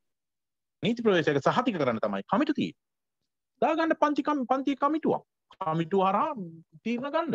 ඔයා දෙන ෆොටෝකොපි ටික ඔයා මේවා කරන්න යන්න එපා කමිටුවට බාර දෙන්න. මෙන්න මේක සපයලා දෙන්න කියලා. කමිටුවක් කරහා වැඩ කරා. ඔය PTA තියෙන්නේ Parent Teacher Association දෙමෝපිය ගුරු සංඝම්. SDC තියෙනවා පාසල් සංවර්ධන කමිටුව. ඊට පස්සේ තියෙනවා පාසල් පරිපාලන කමිටුව. මොකක්ද SMC වෙන්න ඇති පරිපාලන කමිටුව. ඊට පස්සේ OBA තියෙනවා. OGA තියෙනවා. එතකොට මේවා හරහා අපිට මේ කටයුතු ටික කරගන්න පුළුවන්. ඉතින් පාසල ප්‍රජාව සතුටු කරන්නත් ප්‍රජාව පාසලේ ගුරුවරු සතුටු කරන්නත් විවිධ වැඩසටහන් ක්‍රියාත්මක වෙනවා. මොනවද ඔයාලව සතුටු කරන්න ප්‍රජාවෙන් කරලා තියෙන්නේ? ඔයා විශ්‍රාම යන දවසට ඔයාට ඒ අත්දැකීම නැතුව ඇති. සමහර අපේ ටීචර්ස්ලා විශ්‍රාම යන දවසට මට මතකයි ලොකු සේවයක් කරපු අයට අවුරුදු 30 ගාණක් විතර සෑහෙන සේවයක් දරු පරම්පරා 3කට උගන්වපු අයට අනේ ප්‍රජාවත් දායක වෙලා ටවුන් එකේ කට්ටියත් ඇවිල්ලා කඩවල් ව්‍යාපාරික ප්‍රජාවත් ඇවිල්ලා මෙයාව පෙරහැරකින් ටවුන් එක අවසන් වෙනකන් ඇරලා නැහැ. බලන්න කොච්චර දෙයක්ද කියලා කොච්චර ගරුත්වයක්ද කියලා කොච්චර ගුරුවරු සතුටු වෙනවද ඒ අවසාන දවසේ යාගේ කොච්චර සතුටු වෙන්නේද කොච්චර කඳුළු හලන්නේද විවිධ වැඩසටහන් ක්‍රියාත්මක කරන ගුරු දිනේට ඔයාට ලැන්තම් සමරුවක් හරි දුන්නොත් අනේ මේ අපේ ටීචර්ට කියලා දෙමව්පිය එකතු වෙලා යම කරනවා නම් එහෙමයි ඔයාලත් එහෙමයි ප්‍රජාව සතුටු වෙන විදිහට ඔයාලා ඒ ඔයාලගේ වගකීම ඉෂ්ට කරන්න ඒවා බලාපොරොත්තු වෙන්න නම් එපා ගුරු ජීවිතේ කවදාවත් සමහර වෙලාවට ඔයාලට ට්‍රිප් එකක් සංවිධානය කරන්න පුළුවන් ගේම් වගේ පාසල් මැදිහත් වීමේ පාරක් කැඩලා තියෙනවා නම් දරුවෝ ටිකක් අරන් ගිහිල්ලා ලොකු පන්ති වල 8 9 10 වාගේ නැත්නම් 9 10 11 පන්ති ටික අරන් ගිහිල්ලා උදළු ටිකක් කුෂිකර්ම කාමරෙන් අරන් ගිහිල්ලා පූර්ණ අධීක්ෂණ ගුරුවරු ටික සම්බාධම් වෙලා පොඩ්ඩක් ගිහිල්ලා පාරේ වලවල් ටික කානුවෙන් අනේ අපිට බොරු ටිකක් දාලා දෙන්න අපේ දරුවෝත් එක්ක අපි තුනී කරලා දෙන්න මේ ගමට යන්න බෑනේ අනිවාර්යෙන් ඒක කරන්න පුළුවන් බලන්නකෝ ඒතර ගමේ කොච්චර වලට ඒ ගමේ කොච්චර ගෞරවයක් ඉස්කෝලේට ඉද මෙන්න මේවා තමයි කරන්න එතකොට මේ ටික තමයි ලලිතා මැඩම් අපිට කතා කරන්නේ හරිම සංවේදී හදවත් වලට දැනෙන මාතෘකාවක් පාසල සහ ප්‍රජාව කොහොමද අපි දායක කරගන්නේ අධ්‍යාපනයට කියන එක තමයි කියලා තියෙන්නේ. සර් මේක එතකොට ඔන්න ලලිතා මැඩම්ගේ ලෙක්චර් දීලා තියෙනවා. ප්‍රශ්නයක් දීලා තියෙනවා මේ අපිට තිරෝල් මැඩම් කරලා තියෙන්නේ මේක මේකේ ප්‍රශ්නේ මෙහෙමයි පාසල හා ප්‍රජාව අතර සම්බන්ධතා පැවැත්වීමේදී එල්ලවන අභියෝග වලට යෝජනා කළ හැකි විසඳුම් මොනවාද? ඔන්නම ප්‍රශ්නයක් දීලා තියෙනවා අන්තිමටම. තිරෝල් මැඩම් තමයි කරලා තියෙන්නේ. පාසලයි ප්‍රජාවයි සම්බන්ධ වෙලා වැඩ කරනකොට එනවා අභියෝග. ඒ අභියෝග වලට මුහුණ දෙන්න මොකද්ද සර් තියෙන්නේ අභියෝග වලට මුහුණ දීම සඳහා අභියෝග වලට යෝජනා කළ හැකි විසඳුම්.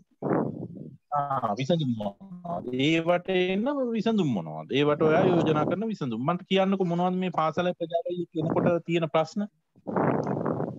ඇති වෙන ප්‍රශ්න මම ලියලා තියෙනවා මෙහෙම කිහිපයක්. පාසලෙන් කරන්න පුළුවන් විසඳුම් විදුහල්පති බල ගැන්වීම නායකත්ව කුසලතා වර්ධනය ගුරුවරු ශක්තිමත් කිරීම දෙමව්පියන් දැනුවත් කිරීම රජයෙන් කරන්න ඕන දේවල් විදිහට නීති රීති සම්පාදනය ප්‍රජාව දැනුවත් කිරීම ඒ ටික තමයි මම එතන නෝට් කරගෙන තියෙන්නේ.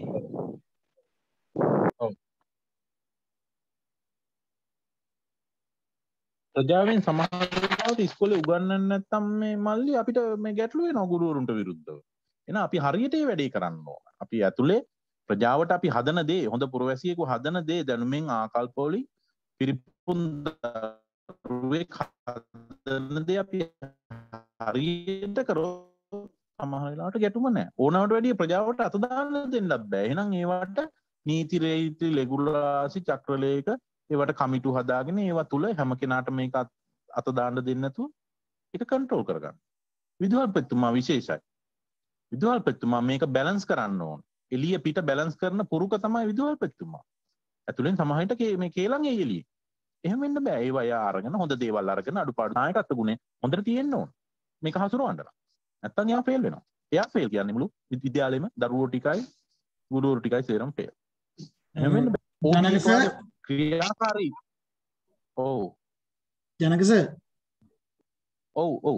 ඔකට හොඳම උදාහරණය තමයි අර පාස්කු ප්‍රහාරය වෙලාවේදී දෙමව්පියන් මේ පන්ති කාමරවල මේ පාසලේ ගොඩනැගිලි එක එක තැන්වල නැවැත්තුවානේ ආරක්ෂාව සඳහා ඇතුලේ ඒ වෙලාවේදී දෙමව්පියන් පුටු තියාන ඉඳගෙන හිටියා.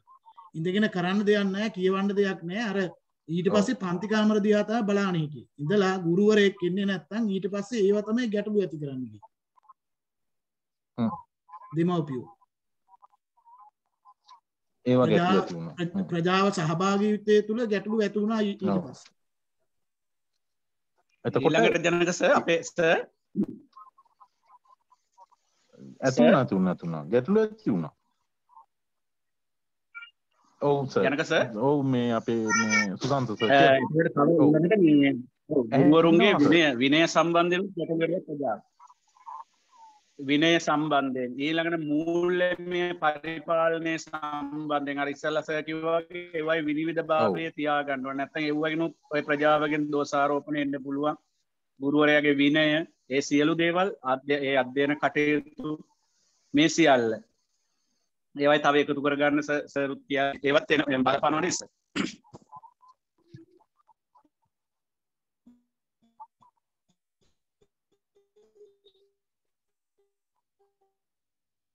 අනිවාර්යෙන්ම ගුරු විනය කියන එක අත්‍යවශ්‍යයි. ඒකට ගුරු විනයට අදාළ දේවල් අපි ආමුදුරෝ කියපු විදිහට නියමිත වෙලාවට පන්තියට යෑම ගුරුවරයාගේ ඒ ගුරු භූමිකාව තුළ අපේ තියෙන අඩුපාඩු නැති වෙන විදිහට කටයුතු කරන්න ඕන. අනික දරුවන්ගේ ප්‍රශ්න විසඳනකොට තමයි ප්‍රජාව ගොඩක්ම ඇවිස්සෙන්නේ. දරුවන්ට දඩුවම් කිරීම. ඒත් එක්කම මේ ඔය විශේෂ සමගාමී කටයුතු වලට සමහර වෙලාවට ප්‍රජාව අපිට දායක කරගන්න වෙනවා. ඒ වගේ වෙලාවක මූල්‍ය පරිහාරණ අනිවාර්යම විනිවිදභාවයක් තියෙන කමිටුවක් කරාම මේක කරන්න බලන්න. නැත්තම් ප්‍රශ්න එනවා. මේ විනය ප්‍රශ්නවලදී සහ මූල්‍ය කටයුතු වලදී පුදුම විදිහට පරිස්සම් වෙන්න ඕන. ප්‍රජාවෙන් තමයි පළවෙනි ප්‍රශ්නේ එන්නේ. අනිත් එක තමන්ගේ ගුරු කාර්යභාරයේදී විදුහල්පති කාර්යභාරයේදී හරියට තමන්ගේ ඩියුටිය ඉෂ්ට කරන්න. එතකොට ඔය එන ප්‍රශ්න සේරම විසඳ ගන්න පුළුවන්. අනිත් එක ප්‍රජාව අනවශ්‍ය විදිහට මැදිහත් වුණොත් එහෙම මේ පාසල ගෙනියන්න බැරුව වෙනවා. ප්‍රජාව තමයි ඊට පස්සේ හැන්ඩල් කරන්නේ. ඒකට එහෙම වෙන්න බෑ. විදුහල්පතිතුමාගේ තියෙන්න ඕන හොඳ පෞරුෂයක් සහ හොඳ නායකත්වයක්. එහෙන් එන දේවල් මෙහාට ඇතුලේ ගිනි පිටට නොදී පිට ගිනි ඇතුළට ගන්න නැතුව උපක්‍රමශීලීව ප්‍රශ්න විසඳ ගැනීමේ හැකියාව තියෙන්න ඕන. කෝසල මල්ලිකාට දුන්න උපදේශය විදුහල්පතිතුමා රකින්න ඕන.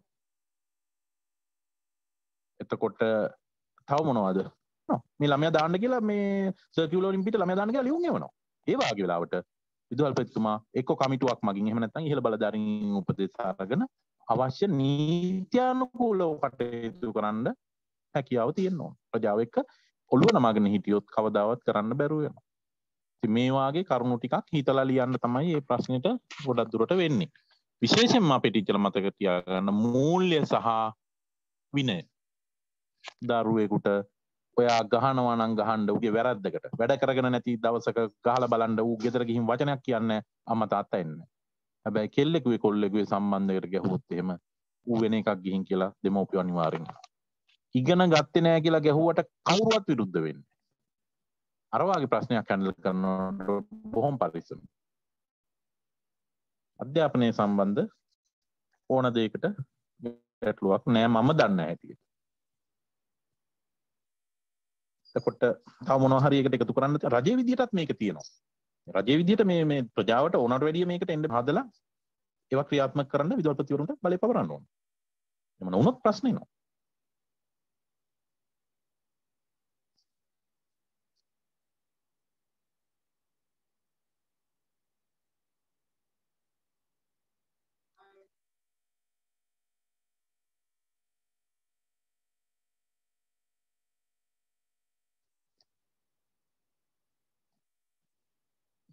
හරි නේද ඒ ටික?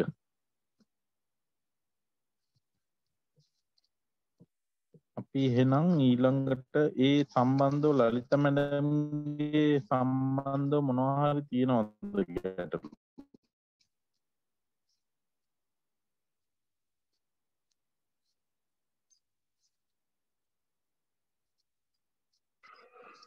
සර් ඔව් ටීචර්. සර් අර කලින් ප්‍රශ්නේදී ඒ ග්‍රාමීය පාසල් වල සර් මේ ප්‍රජාව ඉල්ලනවා පාසලේ සම්පත් පරිහරණය කරන්න. හෝල් ඉල්ලනවා, පිට්ටනිය ඉල්ලනවා. එතකොට සර් ඒ වගේ වෙයිදී ගැටලු ඇති වෙනවා. එහෙනම් එකට මොකද්ද සර් කරන්න පුළුවන්? ඔව් පිට්ටනිය ඉල්ලනකොට ඔය ගැටලු වෙනවා. ළමයි ක්‍රීඩා කරනවා. නමුත් මියුසිකල් ෂෝ වලට පිට්ටනිය ඉල්ලනවා. අපිත් ඔකට ලොකුවට මුණ දීලා තියෙනවා.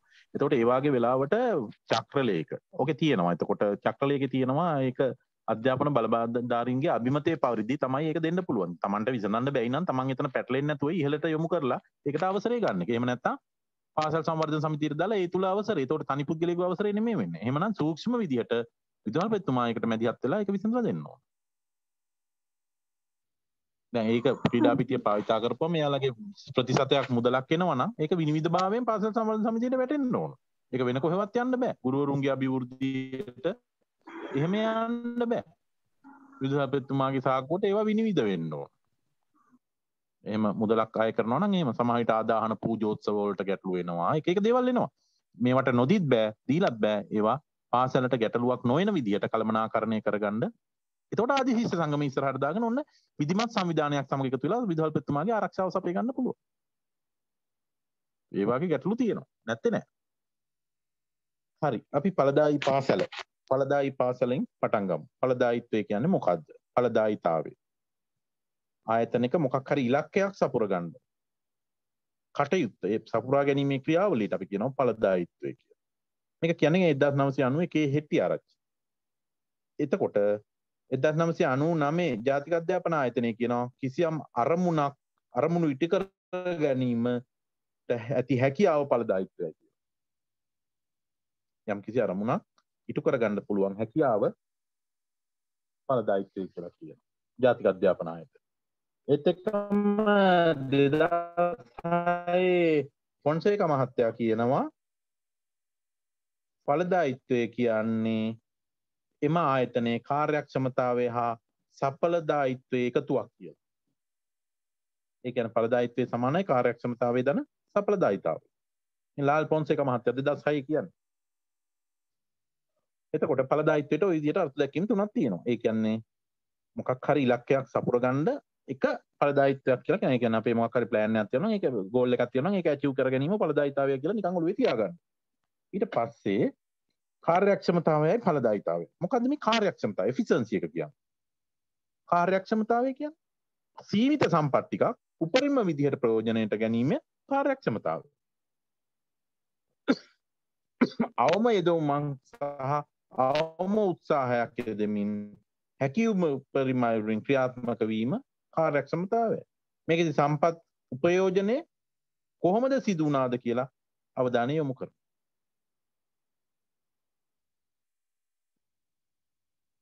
එතකොට සඵලදායීත්වය කියන්නේ සැලසුම් කරපු විදිහට අපේක්ෂිත අරමුණු ඉෂ්ට කරගන්න අරමුණු සාක්ෂාත් කර ගැනීමේ ප්‍රමාණය මන බලන එක. මේකෙදි කරමු. නිවැරදි දේ කිරීම. doing the right thing. සඵලදායීතාව. උදාහරණයක් ගන්න බලන්න මට උදාහරණයක් කියන්න. කොච්චරක් දුරට ඉස්කෝලයක් තමන්ගේ අරමුණු ඉෂ්ට කරනවද? ඉදිරි වර්ෂ 5 ඇතුළත. සාක්ෂරතාවයේ පිළිබඳව ඉස්කෝලේ දැනට තියෙන 98%යි. ඉදිරි 5 ඇතුළත ඔයා කොතෙන්ටද ඒක ගෙනියන්නේ? සාක්ෂරතාවය ගැන ඉස්කෝලේ තියෙන ඉලක්කය මොකක්ද ඔයා?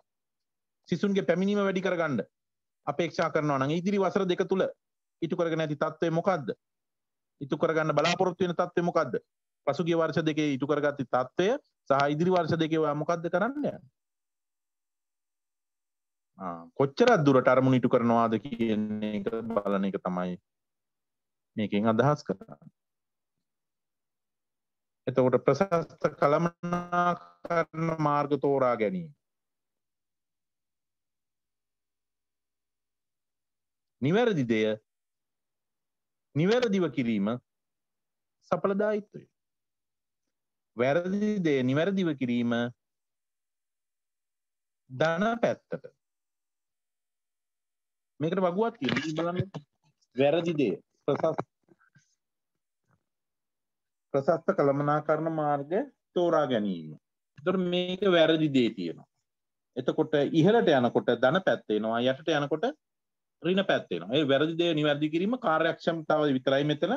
එතකොට ඉහළට යනකොට කාර්යක්ෂමතාවය මොකද වෙන්නේ? නිවැරදි ආකාරයට ගියොත් වැඩි වෙනවා. වැරදි විදියට ගියොත් කාර්යක්ෂමතාවයේ සඵලදායීතාවය ඍණ වෙනවා. ඊට පස්සේ දකුණට යනකොට වැරදි දේ නිවැරදි කිරීම කරගෙන යනකොට නිවැරදි දේ හරි දේ හරියට කරනකොට කාර්යක්ෂමතාවය වැඩි වෙනවා, සඵලදායීත්වය වැඩි වෙනවා. හරි දේත් වැරදියට කරනවා ඊළඟට යනකොට. එතකොට සඵලදායීත්වය නැතුව යනවා. සඵලදායීත්වයක් විතරයි තියෙන්නේ. කාර්යක්ෂමතාවයක් නැතුව යනවා. හරි දේ වැරදියට කරපුවම මේක ඇති ප්‍රයෝජනයක් නැහැ. යමක් කෙරෙනවා නමුත් වැඩක් නැහැ.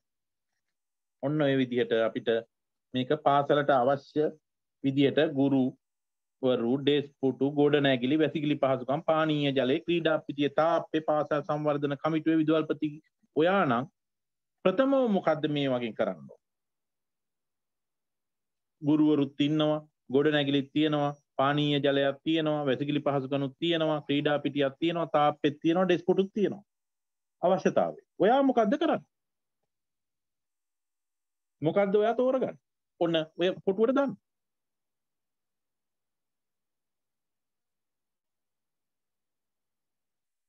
මොකද්ද ඔයා? ක්‍රීඩා පිටිය හදනවද? ගුරුවරු ගෙන්න ගන්නවද? පානීය ජලය විසඳනවද? වැසිකිලි පහසුකම හදනවද? තාප්පේ හදනවද? ඩෙස් මිල දී ගන්නවද? දරුවන්ගේ මූලික අවශ්‍යතාවය වැසිකිලි පහසුකම් පළමු අත්‍යවශ්‍ය දේ. මේකෙන් දරුවෝ ලැජ්ජා වෙලා සමහරට කලිසමේ චූ යයි කක්ක යයි. ලැජ්ජා වෙලා ඉස්කෝලෙත් එන්නේ නැතුව යයි. දරුවෝ ඉස්කෝලේට යන්න නැති වෙන මගුලක් මේක. පානීය ජලය දරුවන්ට తాවකාලිකව ගෙදරින් බෝතලයක් ගේන්න කියලා විසඳන්න පුළුවන්. ගුරුවරුන්ගේ ප්‍රශ්නේ ගුරුවරයෙක් ගන්නකම් පන්ති දෙකක් එකතු කරලවත් උගන්වන්න පුළුවන්. එක්ක නියෝජිත විදුහල්පති කෙනෙක් ධම්මලා හරි උගන්වන්න පුළුවන්. දවසක් කර දවසක් හරි ගෙන්නගෙන උගන්වන්න පුළුවන්. ඒකත් ප්‍රධාන අවශ්‍ය කාරණයක් තමයි. නමුත් අත්‍යවශ්‍යම දේ තමයි අර වැසිකිලි කතාව.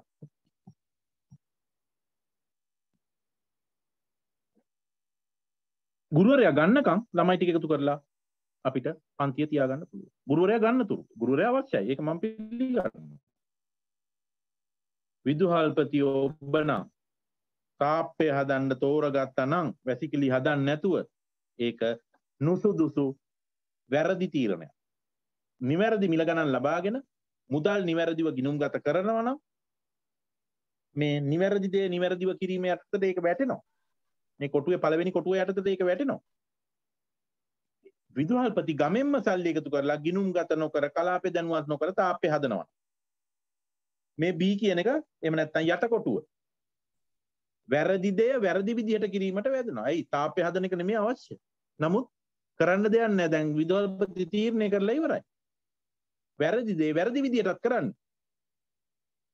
දැන් පළවෙනි එකේදී වැරදි දේ තමයි දැන් ඔයා තෝරගෙන තියෙන තාප්පේ හදනවා කියන්නේ. තාප්පේ හදනවා හරි විදිහට මුදල් එකතු කරනවා. එතකොට වැරදි දේ නිවැරදිව කරනවා. දෙවැනි එකේ යනවා ඔයා තාප්පේ හදනවා. වැරදි දේ තමයි තෝරගෙන තියෙන. දරුවන්ට টয়ලට් යන්න පහසුකමක් නැහැ. නමුත් වැරදි දේ තෝරගෙන වැරදි විදියට කරනවා. ගිණුම්ගත කරන්නේත් නැතුව සල්ලි තාක්කුවේ තියාගෙන. වැරදි දේ වැරදි විදියට කරනවා. ඊළඟ එකට බලන්න. නිවැරදි දේ නිවැරදිව කිරීම කියන කොටුවට යන්නකෝ. විදුහල්පතිතුමා වැසිකිළිය හදනවා. නිරවුල්ව මුදල් ගිණුම්ගත කරලා අදාළ තැන් වලට දැනුම් දීලා කරනවා. නිවැරදි දේ නිවැරදිව කිරීම කියන එක සපිරෙනවා. ඊට යට කොටුව බලන්නකෝ. විදුහල්පතිතුමා টয়ලට් එක හදන තීරණය ගන්නවා. ඒක හරි දැන් කතාව. හැබැයි සල්ලි ටික එකතු කරගෙන සාක්කුවේ දාගෙන ගිහිල්ලා ගිණුම්ගත වෙන්නෙත් නැහැ. පාසල් සංවර්ධන සමිතිය දන්නෙත් නැහැ. ගුරුවරු දන්නෙත් නැහැ. මෙයා টয়ලට් එක එයාගේ කෙනෙකුට කියලා හදවන්න. එහෙනම් හරි දේ වැරදියට කරනවා. මං හිතනවා මේ කොටුවෙන් කියන දේ දැන් තේරෙන්න ඇති කියලා උදාහරණ නිසා. කලමනාකරුවෝ මේ කොටු හතරෙම තියෙන ඒවා හොඳින් හිතලා බලලා කටයුතු කරන්න. වැරදි දේ නිවැරදිව කරන්නත් බෑ. වැරදි දේ වැරදියට කරන්නත් බෑ. නිවැරදි දේ වැරදියට කරන්නත් බෑ. හරි දේ හරියට කරන්න. පරිපාලකයෙකුට එහෙනම් ප්‍රසස්ත කළමනාකරණ මාර්ගය තෝරගන්නවා නම් නිවැරදි දේ නිවැරදිව කිරීම කාර්යක්ෂමතාවය සහ සඵලතාවය වැඩි වෙන ක්‍රමයක් තෝරගන්න වෙනවා. නොවුනොත් ඔහු අසාර්ථක පාලකෙක්. රයිට්. සඵලදායි සංකල්පවල ඉතිහාසය මොකද්ද? ඒක නම් මට කියන්නවත් බෑ. ප්‍රංශ ජාතික මොකද්ද? හිසියොක්‍රට්ස්වරු ප්‍රංශ ජාතික ලේඛකයින් හා චින්තකයින් කණ්ඩායමක් තමයි මෙයාලා. අපි මේ වචන කියන්න බැරි හින්දා අපි එහෙම කියමු. හිසියොක්‍රට්ස්වරු කියලා තමයි කියන්නේ. මේ ප්‍රංශ ජාතික ලේඛකයෝ. එහෙම නැත්නම් චින්තකයෝ කියලා හිතා ගන්නකො. මෙයාලා නිෂ්පාදන අතිරික්තතාවයේ සිදු වෙනවා නම් එයාලා හිතනවා අතිරික්තභාවයේ ඉන්නේ ඵලදායීතාවය නිසා කියලා. නිෂ්පාදනයක අතිරික්තයක් මොනවා හරි හදපුවම ඉතිරියක් එනවා නම් ඒක එන්න හේතුව තමයි ඵලදායීතාවය කියලා එයාලා කියනවා. ඒ හින්දා ඵලදායී ශ්‍රමය කුෂිකර්ම කටයුතු වලදී ලැබෙනවා කියන එක මෙයාලා ඔප්පු කරනවා. වඩාත් ඵලදායී ශ්‍රමය කුෂිකර්මික කටයුතු වල නියැලෙන ශ්‍රමයයි කියන එක තමයි මෙයාලා ඔප්පු කරන්නේ. කුෂිකර්ම කටයුතු වලදී තමයි අපිට ගෙදර කනවට වැඩිය අතිරික්තයක් එකතු වෙනවා. එහෙනම් ඒක ඵලදායීතාවය කියලා මෙයාලා තර්ක කරනවා. අතිරික්ත නිෂ්පාදනයෙන් නිර්මාණය කරන එකම ආර්ථික කටයුත්ත කුෂිකර්මාන්තය වන අතර වඩාත් ඵලදායී ශ්‍රමය වන්නේ කුෂිකර්ම කටයුතු වල නියැලෙන ශ්‍රමයයි. මෙහෙම තමයි මෙයාලා මේ ප්‍රංශ ජාතික ලේඛකයෙක් කියන්නේ. එතකොට ඇඩම් ස්මිත් නූතන අර්ථශාස්ත්‍රඥ පියා මෙයා කියනවා ශ්‍රම විභජනය හා සුවිශේෂීකරණය මගින් ශ්‍රමයේ ඵලදායීත්වය වැඩි වෙනවා කියලා.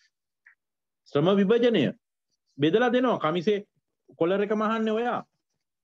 කෑලි රෙද්ද කපන්නේ ඔයා. මූට්ටු කරන්නේ ඔයා. කොලර් එක මහන්නේ ඔයා. අත් දෙක මහන්නේ ඔයා. බොත්තම් කාසේ මහන්නේ ඔයා. කෑලි ටික එකතු කරන්නේ ඔයා. අයන් කරන්නේ ඔයා. පැකට් කරන්නේ ඔයා. හිතන්න කොහොම කැඩුවා කියලා. එහෙනම් ශ්‍රම විභජනය බෙදලා දෙනවා. එතකොට සුවිශේෂීකරණය මගින් ශ්‍රමයේ ඵලදායීතාවය වැඩි වෙනවා. ඒ කරන ක්ෂේත්‍රයට එයා උපරිම දක්ෂයි. බොත්තම් කාස විනාඩි 10ට මැහුවාගේ 100ක්. එහෙනම් එයා සුවිශේෂීකරණය මගින් ඔන්න විශාල තාක්ෂණික පුහුණුවක් එයාට ඇති වෙනවා. ඒක අපි පිළිගන්නවා. මගේ වැඩේ ඉපදුණු දා ඉඳන් උයනවා නම් මට ඉතින් ආය ඕන දෙයක් උයන්න පුළුවන්. අපේ ටීචර්ලාට වාගේ නෙමෙයි. පොලොස් නම් පොලොස්, කරවිල නම් කරවිල ඕන දෙයක් කිව්ව හැකියි. මගේ වැඩේ ඉපදුණු දා ඉඳන් මම ඒක කරලානේ. මගේ වැඩේ ඉගෙනීම නම් මට ඕන විෂයක් දුන්නාම මට ඉගෙන උගන්වන්න පුළුවන් වෙන්න ඕන. ඇයි මගේ වැඩේ උගන්වන එක? ඒ විෂයට අදාළව වෙනස් වෙන එක විතරයි මට වෙන්නේ. හැබැයි මගේ විෂය කෘෂිකර්මය මන් දිගටම උගන්ලා තියන්නම් අවුරුදු ගානක් මට ඒ විෂය කෙරෙහි විශේෂ ප්‍රාගුණ්‍යයක් එහෙම නැත්නම් විශේෂ පුහුණුවක් ලැබෙනවා. ඒකෙන් මගේ කෘෂිකර්මේ පාස් වෙන ළමයි ගාන වැඩි කරගන්න. ඒ කියන්නේ මොකද්ද? නිෂ්පාදනය ගත්තොත් වියදම අඩු කරලා නිෂ්පාදන වියදම අඩු කරන්න පුළුවන් මේක. ඒත් එක්කම ඒ වියදම අඩු වෙන්නේ කොහොමද? මම හොඳට උගන්වනවා එතකොට. උගන්වනකොට ටියුෂන් පන්ති වලට යන්නේ නැහැ දරුවන්. එතකොට දෙමව්පියන් ගැත්තේ සල්ලි ඉතුරු වෙනවා. වියදම අඩු වෙනවා. එතකොට වියදම අඩු වෙනවා මේ භාණ්ඩවල මිලත් අඩු වෙනවා. කෘෂිකර්ම භාණ්ඩවල මිල අඩු වෙනවා. නිෂ්පාදන වියදම අඩුයි නම් ඉදලක් හදන්න යන මුදල අඩුයි නම් ඉදල විකුණන මුලත් අඩුයි. මේක තමයි එයා කියන්නේ. විභජනය කියන්නේ සුවිශේෂීකරණය මගින් ශ්‍රමයේ ඵලදායීත්වය වැඩි වෙනවා.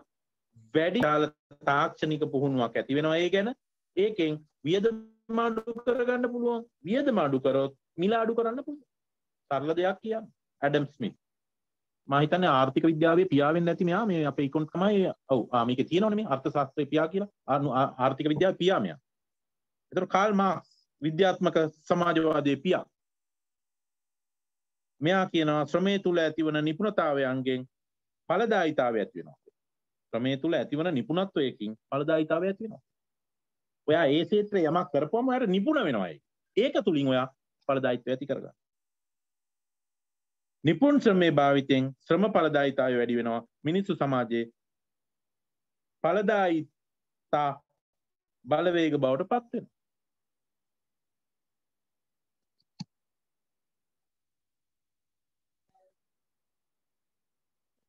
නිපුන් ශ්‍රමයේ භාවිතයෙන් ශ්‍රම ඵලදායීතා නිපුණ ශ්‍රමය භාවිතා කරපුවම නිපුන් ශ්‍රමය භාවිතා කරපුවම ඵලදායීත්වය වැඩි වෙනවා. මිනිස්සු සමාජයේ ඵලදායීත්වය තා බලවේග බවට ඊට පස්සේ පත් වෙනවා. තමන්ගේ හැකියාවෙන් එයා එතෙන්ට යනවා. එතකොට ෆ්‍රෙඩරික් ටේලර් කළමනාකරණේ පියා මෙයා කියනවා යෙදවුම් හා නිපැයුම් අතර ඇති සම්බන්ධතාවය ගැන සැලකිලිමත් වෙන්න ඕන. මෙයා යෙදවුම් හා නිපැයුම් අතර ඇති සම්බන්ධතාවය ගැන සැලකිලිමත් වෙලා තමයි මේක ඉදිරිපත් කරන්නේ.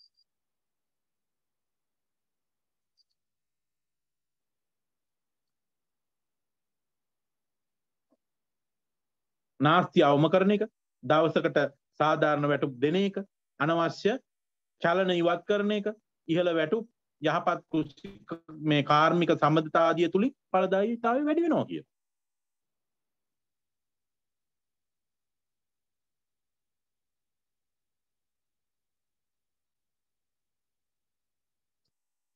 මේක අපිට තේරෙන්නේ නැහනේ. ෆ්‍රෙඩරික් ටේලර් කියන්නේ මේකයි. හිතන්නකො අපේ ටීචර්ලා නැත් මේ මගේ කුෂිකර්ම කාමරේ තියෙනවා කියලා. මගේ කුෂිකර්ම කාමරේ තියෙන ඉස්කෝලේ කෙරෝඩේ. එතකොට මගේ ඒ උන් ටික කුෂිකර්මයට ගිහිල්ලා ඊළඟ සිංහල පන්තියට යන්නේ මේකුන් ගිහිල්ලා කැන්ටිමට ගිහින් ටොපිත් අරගෙන වතුර ටැප් එකට ගිහින් වතුර බීලා චූත් දාලා එහෙම තමයි මුන් යන්නේ පීරියඩ් එකේ භාගයට පස්සේ. එන ඒක වළක්වන්න ඕන. ඒක තමයි මේ කියන්නේ ඩිටේල්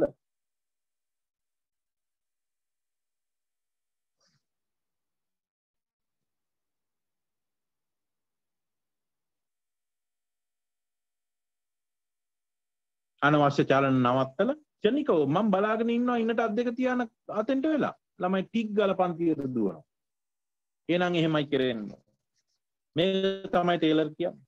නාස්ති අවම කරලා දිනකට සාධාරණ වැටුපක් දීලා අනවශ්‍ය චලන ඉවත් කරලා ඉහළ වැටුප් තලයක් ගෙවලා යහපත් කාර්මික සම්බන්ධතා ආදී කිරීම තුලින් ඵලදායීත්වය වැඩි වෙනවා. අපිට ඉස්කෝලේට ගන්න පුළුවන් මගේ උදාහරණ. නැත්තම් දරුවෝ ටික නඩා ගහලා යනකොට පන්තියේ පීරියඩ් එකේ භාගයක් ඉවරයි. ඵලදායීතා සංකල්පවල ඉතිහාසයේ ජාත්‍යන්තර කම්කරු සංවිධානයේ ILO එක දෙවන ලෝක යුද්ධයට පුදුණු රටවල කර්මාන්ත සාහිත්‍යය වැඩි කිරීමේ අවශ්‍යතාවය පෙන්වුවා. 955 දී ඵලදායීත්වය සඳහා ජපාන් මධ්‍යස්ථානයක් ඇදුවා. 961 ආසියානු ඵලදායීතා වසර කියලා මේක ප්‍රකාශයට පත් කරා. 97යි 2007යි අතර ඵලදායීතා දශකය කියලා මෙයාලා ප්‍රකාශයට පත් කරා. ගෝලීයකරණ හේතුවෙන් ඵලදායීතා සංකල්පය වැඩි වෙන්න වැඩි අවධානයක් යොමු.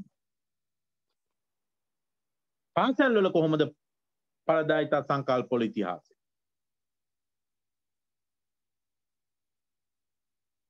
එදා 1983 එක්සත් ජනපද අධ්‍යාපනය පිළිබඳ ජාතික කොමිසම අවධානයට ලක් වූ රටක් කියන nation at a risk කියලා වාර්තාව ඉදිරිපත් කෙරුවා.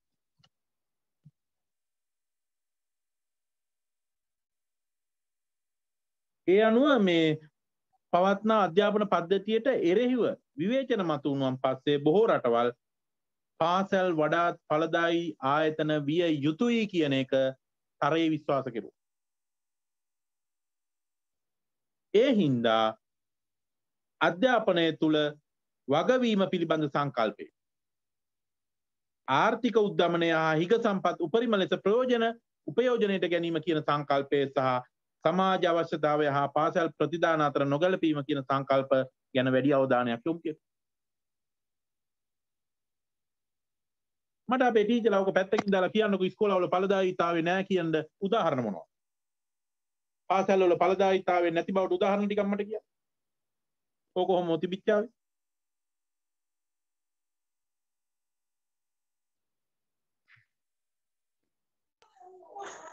ළමයි ටියුෂන් පන්ති යනවා එක සර්. එකක්. ළමයි පාසලෙන් අඩු වීම. හරියටම හරි. ඔව්.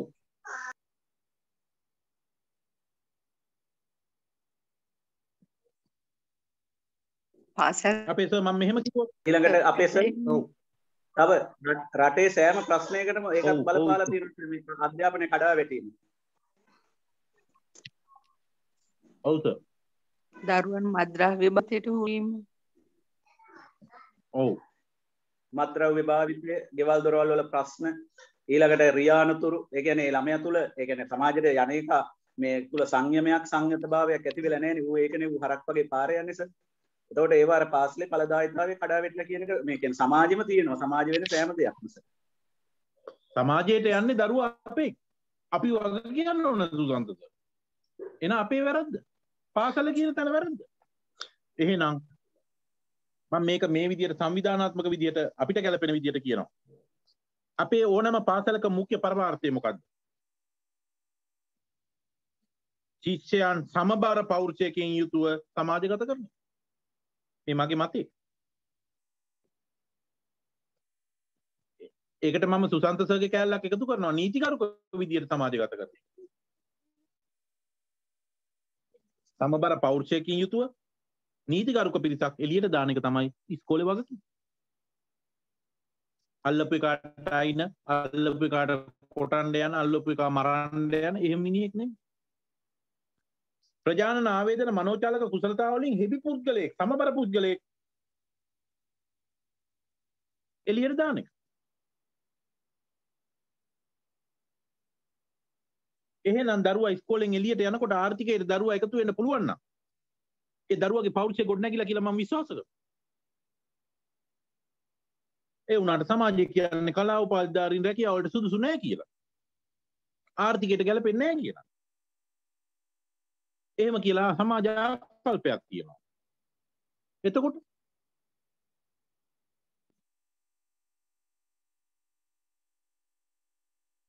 සංගීතේ ඒ ලෙවල් වලට විතරයි දරුවා කරන්නේ. සංගීත වලින් ඉදිරියට යන්න අවශ්‍ය අඩිතාලම පාසලෙන් දරුවට ලැබිලා නැහැ.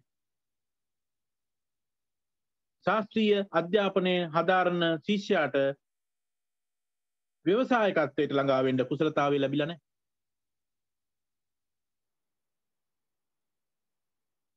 ඌට CD කඩයක් දා ගන්නවත් ව්‍යාපාර ගැන දැනුමක් නැහැ. ආර්ථික විද්‍යාව හැබැයි කරලා තියෙනවා. මේ ළඟදි ෆෝන් එකකින් වදින මහ නේද පොළොව සර්? කොටා ගන්න හැකියාව නැහැ.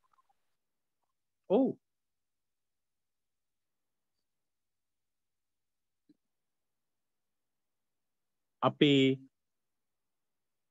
අපේ නිෂ්පාදනයට අවශ්‍ය කෙනා අපි බිහි කරන්නේ නැත්නම් අපේ ටීචර් අපි ඵලදායි නෑ තමයි. මගේ පැත්තෙන් මට මහ පොළොව කොටන්න බැරිය උන් එළියට දැම්මහම මට මගේ පැත්ත සංවර්ධනය වෙයිද?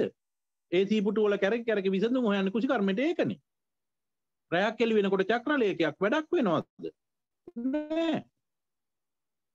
කහ ගෙන්නන්න නැතුව කහ තහනම් කරනවා ලංකාවේ කහ උගයක් මිල යනවා පට්ට ගණන්. පෝර ක්‍රමානුකූලව අඩු කරන්නේ නැතුව එකවර පෝර නවත්තනවා මිනිස්සුන්ගේ වගා ටිකක් මැරෙනවා. මොකද්ද වෙන්නේ? එහෙම කරන්න බෑ. ඵලදායීතාවයක් නැහැ. වැඩ ලෝකයට ගැලපෙන මිනිහෙක් එළියට යනවා නම් ඌ බය නැතුව හොරකම් කරන්නේ නැතුව මොකවත් කරන්නේ නැතුව තමන්ගේ පාඩුවේ CD කඩේ හරි දාගෙන ඌ ජීවත් වෙනවා නම් අන්න අපි ඵලදායී. පාසලෙන් ඵලදායී පුද්ගලයෙක් එළියට දාලා. හිතලා බලන්න ඔය ටීචර්ලා කියපු හැමදේම හරි. මීහරකෙක් වගේ පාරේ එළියට පාරේ ෆෝන් එක කණේ ගහගෙන ගිහිල්ලා ඌ හැප්පිලා මැරෙනවා නම් ඌ ඉස්කෝලේ ගිය එකෙක් නම් කවුද වගේ කියන්නේ? අපිට වැරද්ද දෙනවා. ඵලදායී මිනිහෙක් ගොඩනගලා නැහැ. විනයගරුක පාර යන එකෙක් අපි හදලා නැහැ. එහෙනම් අපි මට හිතෙනවා පාසල් වල ඵලදායීතාවය නැහැ කියලා. ඵලදායී පාසල ගැන නිර්වචන මොනවද?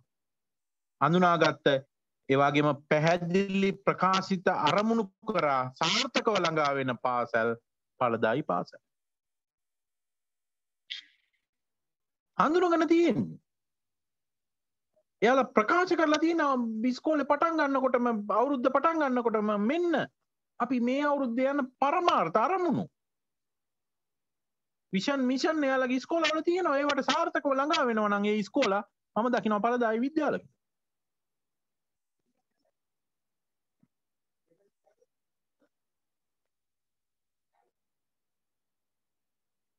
ඒ පාසල් ඵලදායී මට්ටම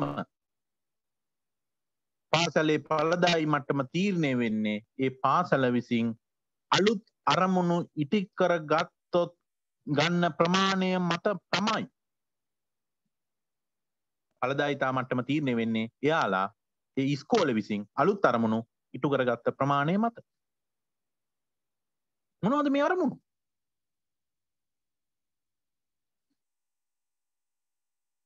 සෑන් බ්‍රෝවර්ස් මේ කියන්නේ මොනවද මේ අරමුණු? ගුරු නිවාඩු අඩු වෙන්න ඕන. පාසලෙන් දරුවෝ හැර යාම අඩු වෙන්න ඕන. අන්න ඒ වගේ අරමුණු ඉෂ්ට කරලා නම් මං හිතනවා මේ පාසල ඵලදායී කියලා. පාසලක ඵලදායීතාවය කියන්නේ මොකක් හරි පාසලක්. ඒ පාසලේ පාසල් පරිසරයේ හිග සම්පත් උපරිම වේගෙන් ලබා ගන්න එකත් ලබාගත් සම්පත් වලින් උපරිම ප්‍රයෝජන ගැනීමටත් තියෙන ශක්තිය කියලා කියනවා ජාතික අධ්‍යාපන ආයතනය. ඵලදායීත්වය කියන්නේ ගුරුවරු නෑ මට මගේ ඉස්කෝලේට. මම පුළුවන් තරම් ඔට්ටු වෙලා අහට ලියනවා මෙහාට ලියනවා අහට බයිනවා මම ගුරුවරු ගන්නවා. අරගෙන බෑ. ගුරුවරයා ඉඳගෙන විටකකා ඉඳලා හරියන්නේ නෑ. මම ඒ ගුරුවරයාගෙන් වැඩ පෙන්නලා සාමාන්‍ය පෙළට පාස් වෙන ප්‍රතිශතය 80%ක් කරගන්න. අන්න මම ඵලදායී තැනට ආවිල්ලා. ජාතික අධ්‍යාපන ආයතනය කියන්නේ එහෙම. පාසලේ හිග සම්පත් ලබා ගැනීමට විදුහල්පතිගේ දක්ෂතාවය ප්‍රජාවන්නේ එතෙන්ට අපිට වැදගත් වෙනවා. ගුරුවරුන්ගේ දක්ෂතාවය තීරණය වෙනවා. අනේ කලාපේ මැඩම්ගේ සර්ගේ හිතරි දෙයි කියලා ඉල්ලන්නේ නැතුව හිටියොත් හරියන්නේ නැහැ. විදුහල්පතිවරු සමහර වෙලාවට ගිහිල්ලා රණ්ඩු කර ගන්නවා. ගුරුවරයෙක් ට්‍රාන්ස් යනකොට මරා ගන්නවා. ඒ මොකද? ජාතිය දරුවෝ වෙනුවෙන් නැතුව එයාට එකෙන් ප්‍රතිලාභයක් නෙමෙයි. අර මිනිස්සයා යන්න try කරනවා දුෂ්කර ඉඳලා අවුරුදු 7යි. තියෙන්නේ සර්කියුලර් එකේ 3යි. අනුප්‍රාප්තිකේකු රහිතව නිදහස් නොකරයි විදුහල්පතිට පිහින් අයින්න හිතනවා. ඒ මිනිස්සයා බලන්නේ එහෙනම් දැන් අපි පළදායිතාවය ඉගෙන ගත්ත මිනිස්සු විදියට මේ මිනිහා මේ පාසලේ පළදායිත්වය රකින්නයි කියලා හිතුනොත් එහෙම අපේ හිතේ කේන්තිය නැතු වෙනවා. අපිට ඉල්ලන්න පුළුවන් කවුරු හරි මෙතෙන්ට එවන්න මම වෙන්න ඕනේ. ඒ විදියට වැඩේ තේරුම් ගන්න පුළුවන්.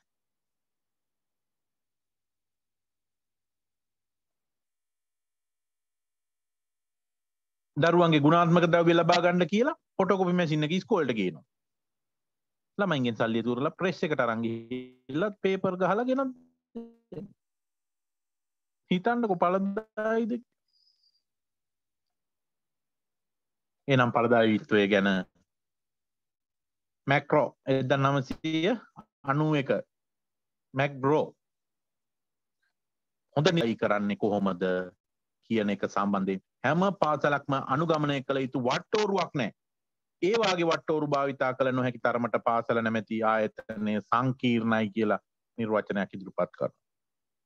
හොඳම නිර්වචනයක්.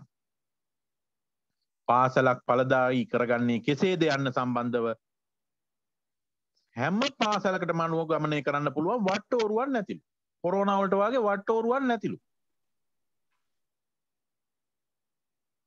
ඒ වාගේ වට්ටෝරු භාවිතා කළ නොහැකි තරමටම පාසල නැමැති ආයතන සංකීර්ණ. කොරෝනා වලට එක වට්ටෝරුවකින් බේරෙන්න පුළුවන්ද? දවසෙන් දවස මෙයා විරුලන් ටයිප් එක වෙනස් වෙලා මෙයා හදා ගන්නවා එක එක ප්‍රභේද. අර වේද මහත්තයාගේ අරක බිව්වා කියලා හරියන්නේ ප්‍රභේද වෙනස් වුණු ගමන් ඩෙල්ටා දැන් මොකද්ද චූස්ද මොකද්ද එකක් ඇවිල්ලා නේ මොකද්ද වූන් හරි මොකක් හරි මගුලක්. මොන ඉන්ජෙක්ෂන් දුන්නත් වැඩන්නේ ආයෙ වෙනස් වෙනවා. හරියට මම ලියනවා පළදායි පාසල වර්තමාන කොරෝනා වෛරසය හා සමාන. 2021 ජනකගේ නිර්වචන. එකම වට්ටෝරුවක් නැහැ. වට්ටෝරුව භාවිතා කරන්න බැරි තරමට මේක සංකීර්ණ. ඵලදායීත්වය කියන වචන. තව එක්කෙනෙක් කියනවා මෝගන් ඵලදායී පාසල් තීරණය කරන සාධක රටින් රටට ප්‍රදේශයෙන් ප්‍රදේශයට වෙනස්. හරිනේ පාසලේ ඵලදායීත්වය වෙනස් කරන සාධක වෙනස්නේ. හරි. මෙන්න මේක ගැන වැඩිපුර පාසල ඵලදායී කරන්නේ කෙසේද යන සම්බන්ධයෙන් අනුගමනය කළ යුතු වට්ටෝරුවක් නැහැ කියන එක. මේක මැඩම් හරි කැමති නිර්වචනයක්. හේතුව තමයි ලෝකේ කිසිම තැනක ඵලදායී පාසලක් වෙන්න නම් ඒ පිළිබඳව අනුගමනය කළ යුතු වට්ටෝරුවක් නැහැ. පාසලින් පාසලට කරන කාර්යයන් සංස්කෘතිය සමාජ තත්ත්ව ප්‍රජාව වෙනස් වෙනවා. එකම දෙයයි මන් දකින්නේ. තුනයි. එකක් ශිෂ්‍යත් එකම දේ ලංකාවේ. O level එකම දේ, A level එකම දේ. එච්චරවින්ම විතරයි පාසල් එකම වෙන්නේ. ගුරුවරු වෙනස් නම්. පෙළපොත් වලින් එක වෙනවා. ඒත් නෑ පෙළපොත් වලින් දෙමළ එහෙම වෙනස් වෙනවනේ මුස්ලිම් ඒවා වෙනස් වෙනවා. මෙන්න මේ ටිකෙන් විතරයි පාසලක් එකම වෙන්නේ. එහෙනම් බලන්නකෝ අපේ මැක්ග්‍රෝගේ නිර්වචනේ සාර්ථකද?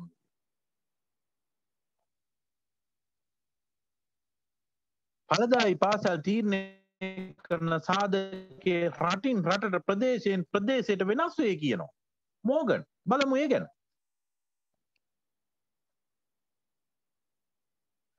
මගේ පාසලේ දරුවෝ සියලු දෙනාම විශ්වවිද්‍යාලයට. එයාගේ පාසලේ කිසි දරුවෙක් විශ්වවිද්‍යාලයට යන්නේ නැහැ. ඒ වුණාට එයාගේ පාසල ඵලදායී නැද්ද? අපේ ටීචර්ලා දරුවන්ට යන්න ක්ෂේත්‍රයක් හදලා තියෙනවා නම් එයාගේ පාසල ඵලදායී මට වැඩි. උන්ට එළියට ගිහිල්ලා බාහිර පරිසරයේ වින්කලයක් ගෑරේජ් එකක් CD කඩයක් කොට්ටම්බ ගහයට ත්‍රිවිල් එකක් දුවලා හරි දුවා ගන්න වැඩක් කරගන්න කීයක් හරි උපය ගන්න පුළුවන් නම් ඌ ඵලදායී. විශ්වවිද්‍යාලෙ ගිහින් ෆයිල් එක අරගෙන දත් මුල් දිය වෙනකන් ඉන්ටර්විව් යන්න නැතු.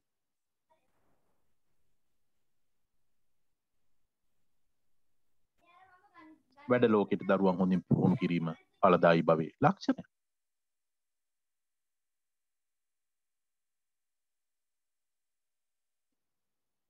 එහෙනම් අපි බලමු ඉස්කෝලේක ඵලදායීත්වයේ තීරණය කරන සාධක මොනවද කියලා.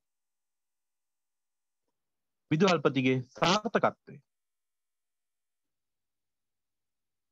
ඵලදායී පාසලේ තීරණාත්මක සාධකයේ විදුහල්පතිතුමා.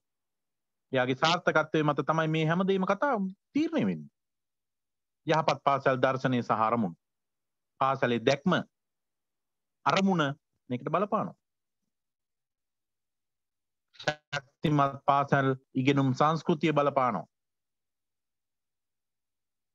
ගුරුවරු හරියට ඉගැන්වුවේ නැත්නම් ඵලදායීත්වයක් තියෙයිද? එහෙනම් ඉගැන්වීමේ ඉහළ ගුණාත්මක භාවය බලපානවා.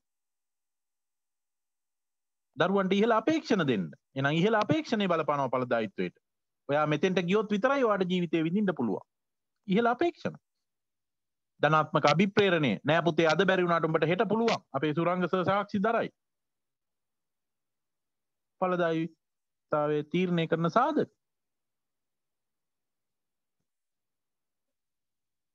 හිතන්නකො විදුහල්පතිතුමාගේ කාර්ය භාරය ගත්තාම වැඩ නොකරන ගුරුවරු ටික අරගෙන මොටිවේට් කර කර වැඩ ගන්න විදුහල්පතිට පුළුවන්.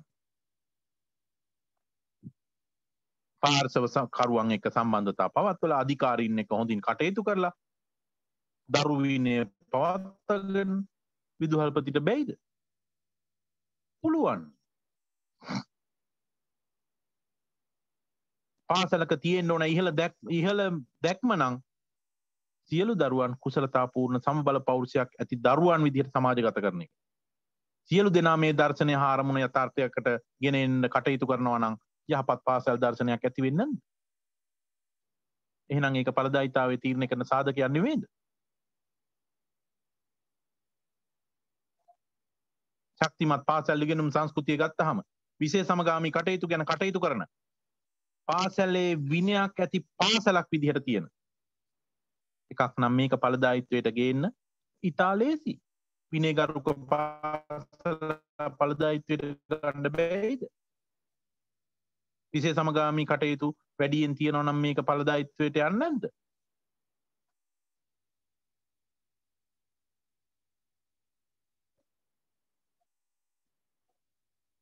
ඉගැන්වීමේ ඉහළ ගුණාත්මක භාවය. විනාඩි 40ක් එක දිගට උගන්වන්න එපා. ඒක දරුවන්ගේ ගුණාත්මක ඉගෙනීම වෙන්න නම් සාහිත්‍ය, ක්‍රීඩාව වාගේ දේවල් ගැන විනාඩි 5ක් කතා කරන්න කිය. ගුරුආකල්පය දරුවාට සම්ප්‍රේෂණය කරන ගුණාත්මක සම්ප්‍රේෂණය කරලා ඔයාගේ ආකල්පය දරුවට දෙන්න. ඒක සම්ප්‍රේෂණය කරලා ගුණාත්මක දරුවෙක් හදන්න. විනාඩි 40 එක දිගට උගන්වන්න යන්න එපා ගිරව්වාගේ. ගන්න ක්‍රීඩා පැත්තට, ගන්න රටේ තොරතුරු පැත්තට විනාඩි 5ක් කතා කරන්නකො. සාහිත්‍ය ගැන කවියක් කියන්නකො අපේ සුසන්ත සර්ලා. ජීවිතයේ අත්දැකීමක් බෙදලා දෙන්නකො. අපේ ආමුදුර බුදුහාමුදුරන්ගේ චරිතය සම්බන්ධ කරලා මේක මෙහෙමයි වුණේ කියලා කියන්නකො.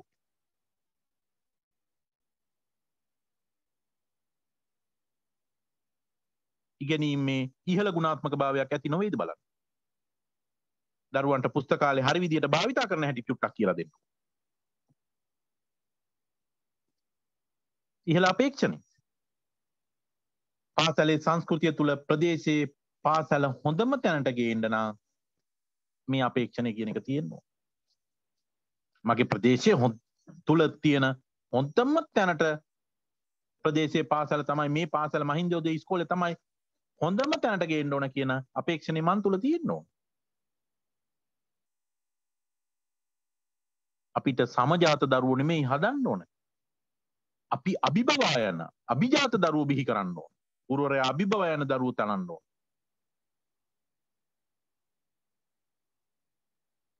ග්‍රාමීය පාසල්වල ඒකායන දේ තමයි දුප්පත්කම මැඩලීම.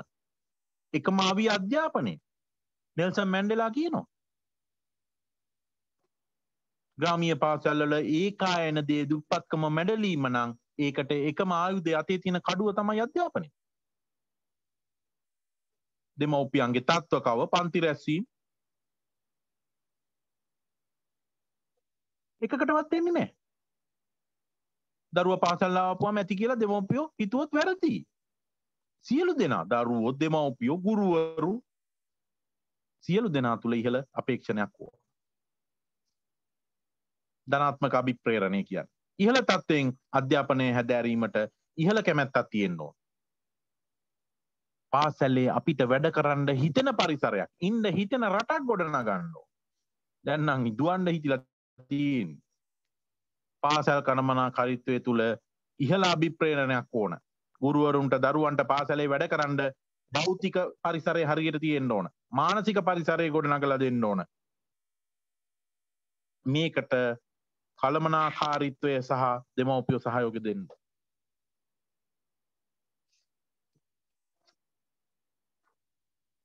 මොනවද පාසල් ඵලදායි පාසලක් හඳුනා ගන්න තියෙන නිර්ණායක? දේශීය පර්යේෂණ මේකට තියෙනවා. හොඳ පාසලක් කියන එක.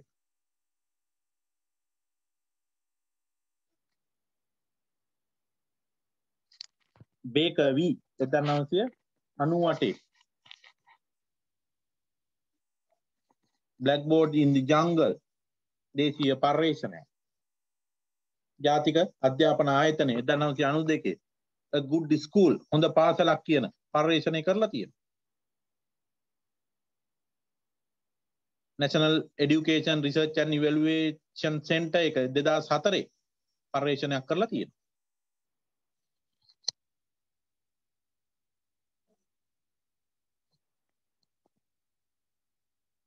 ආචාර්ය ඩොක්ටර් අනුලා හෙට්ටිගේ 2007 ශ්‍රී ලංකාවේ පාසල්වල ඵලදායීත්වය පිළිබඳ විමර්ශනයක් කරලා තියෙනවා. ඊට අමතරව විදේශීය පර්යේෂණ තියෙනවා. 2007 1987 National School Recognition Program in USA.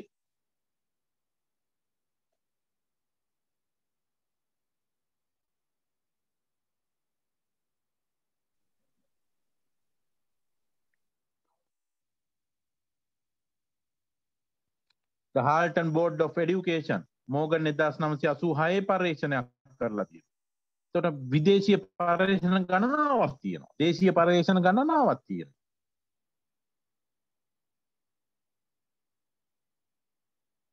එතකොට බේකර් වී බේකර් අනාවරණයක් කරනවා 1998 ඵලදායී පාසල පිළිබඳව. ඵලදායී පාසලක ලක්ෂණ 12ක් තියෙන්න ඕන කියලා. ඉස්කෝල 30ක් අවුරුදු 2ක් මොන්රාගල දිස්ත්‍රික්කයේ සිදු කළ පරීක්ෂණයකින් මේකට සාධක හොයා ගන්නවා මෙයා. වී බේකර් මහත්තයා 98 මේක කරන්නේ. ඉස්කෝල 30ක් අරගෙන අවුරුදු 2ක් තිස්සේ මේවට ගාටනවා. ගාටලා තමයි මේ පරීක්ෂණයේ ප්‍රතිඵල ඉදිරිපත් කරන්නේ. ඵලදායී පාසලක ලක්ෂණ 12ක් වී බේකර්ට අනුව. දාගන්න මෙතනින් තරුවක්. ඵලදායී වෙන්න නම් දරුවෝගේ පැමිණීම වැඩි වෙන්න ඕන. හැරෑම අඩු වෙන්න ඕන. විභාග ප්‍රතිඵල ඉහළ වෙන්න ඕන. අපේ නීම අඩු වෙන්න ඕන. පාසල හා ප්‍රජාව අතර දැඩි සම්බන්ධතාවයක් තියෙන්න ඕන. ක්‍රියාකාරී විදියට පාසල් සම්වර්ධන සමිතිය තියෙන්න ඕන. හොඳ පුස්තකාලයක් තියෙන්න ඕන. ඉගෙනුම් උපකරණ හොඳට භාවිතා කරන ඉස්කෝලයක් වෙන්න ඕන. නිර්මාණශීලී ඉගැන්වීම් ක්‍රමයක් භාවිතා කරන්න ඕන. පාසල් කාර්යාලයේ යහපත්ව පවත්ව ගන්න ඕන. පාසල් භූමිය ක්‍රමවත්ව පවත්වගෙන යන්න ඕන. මෙන්න මේ කාරණා 16 බී බේකර් කියනවා. ඵලදායී පාසලක් නම් මෙන්න මේ 12 තියෙන්න ඕන කියලා. ඕස්ට්‍රේලියාවේ මෙල්බන් මේ රාජ්‍ය අධ්‍යාපන ආයතනය සාර්ථකයයි කියලා යාලා හඳුනගත්ත ඉස්කෝලා 9ක් ඇසුරෙන් කරන පරීක්ෂණයකින් ඵලදායී පාසලක ලක්ෂණ 14ක් ඉදිරිපත් කරනවා. සෙල්ලන්නේ අරමුණු වලින් පැහැදිලි වෙන්න ඕන ඉස්කෝලේ. නායකත්වයේ හොඳින් තියෙන්න ඕන. ස්ථාවර මානව විග්‍රහ කරන ලද විෂයමාලාවක් ස්ථාවරව හොඳට විග්‍රහ කරපු විෂයමාලාවක් තියෙන්න ඕන. සාධන අවධාරණය කරලා තියෙනවා. එක්ක කටයුතු කිරීම හොඳින් දකින්න පුළුවන් වෙන්න ඕන. හොඳ ස්ථාවර කාර්ය මණ්ඩලයක් ඉන්න ඕන. අන්තර් පුද්ගල සම්බන්ධතාවයේ සාමූහික වෙන්න ඕන. යහපත් ජන සමූහ සම්බන්ධතා ගොඩනගාගෙන තියෙන්න ඕන. ප්‍රතිචාර දරුවන්ගේ ප්‍රතිචාර ධනාත්මක වෙන්න ඕන. සම්පත්වල ප්‍රමාණාත්මක භාවය වැඩි වෙන්න ඕන. ශිෂ්‍ය කාර්ය සාධනයේ ක්‍රියාකාරකම් හොඳින් සිද්ධ කරන්න ඕන. විශේෂ සමගාමී ක්‍රියාකාරකම් තියෙන්න ඕන හොඳට. අපේක්ෂණ හා ප්‍රමිතීන් පාසලේ ඉහළ වෙන්න ඕන. පාසල් සංස්කෘතිය පිළිබඳ දැනුම තියෙන. ඔන්න ඔය 14 ඉදිරිපත් කරන ඕස්ට්‍රේලියාවේ රජයේ සාර්ථක ඉස්කෝලයකට නම් මෙන්න මේවා තියෙන්න ඕන. අපේ නෙරික් එක කොළඹ විශ්වවිද්‍යාලයේ අධ්‍යාපන පීඨයේ ජාතික අධ්‍යාපන පර්යේෂණ ආයතනය ලංකාවේ තියෙන එකම අධ්‍යාපන පර්යේෂණ ආයතනය. එයාලා ආගෙමක් කරලා ඵලදායීතාවය මිනුම් කරනකොට සැලකිලිමත් වෙන්න ඕන කරුණු 10ක් අඳුනගෙන තියෙනවා. පාසල් කළමනාකරණය හා සංවිධානයේ විදුහල්පති නායකත්වය කියන එක. විශේෂ මාලා සැලසුම් කරන හා සම්බන්ධීකරණ. සම්පත් කළමනාකරණය, භෞතික මූල්‍ය, මානව සම්පත්, දැනුම, කාලය, අධ්‍යාපන කළමනාකරණ තොරතුරු පද්ධතිය. ඔව් ටීචර්. ටීචර් සර් මේ ওই ටික මේ නෝට් එකේද තියෙන්නේ? මම මේ ටියුට් එකේ නෑ නේ, ඒකයි පොඩ්ඩක් බැලුවේ. ටියුට් එකේ නෑ. අමතර දැනුම. මේක මැඩම්ගේ කටින් කිව්වා මං හිතන්නේ. මේ ලිරික් එක ගැන එහෙම කිව්වා. මැඩම් කියද්දි ලියාගත්තු ඒවා තමයි තියෙන්නේ සර්. මැඩම් කියද්දි ලියාගත්තුවා. ඔය කියපුවා තියෙනවා ගොඩක්. ඒක අපටත් ලැබෙන්නේ කොහොමද සර්? අපේ හාමුදුරුවන්ට ඒක තමයි පික්චර් බලන්න යන්න එපා කිව්වේ මං. ඇහුවේ නෑනේ. අපි දාමු මේක නෝට් එක. මල්ලි මේ අනේ අපේ හාමුදුරුවනේ මේ මහන්සියට විහිළුවක් කරවට මේ සංඝයා වහන්සේලා එක්ක ආයේ කෝලම් නටනවා කියලා නම් හිතන්න එපා. එහෙම වෙන්නේ නැහැ. අනේ නෑ ඉතින් එහෙම නම්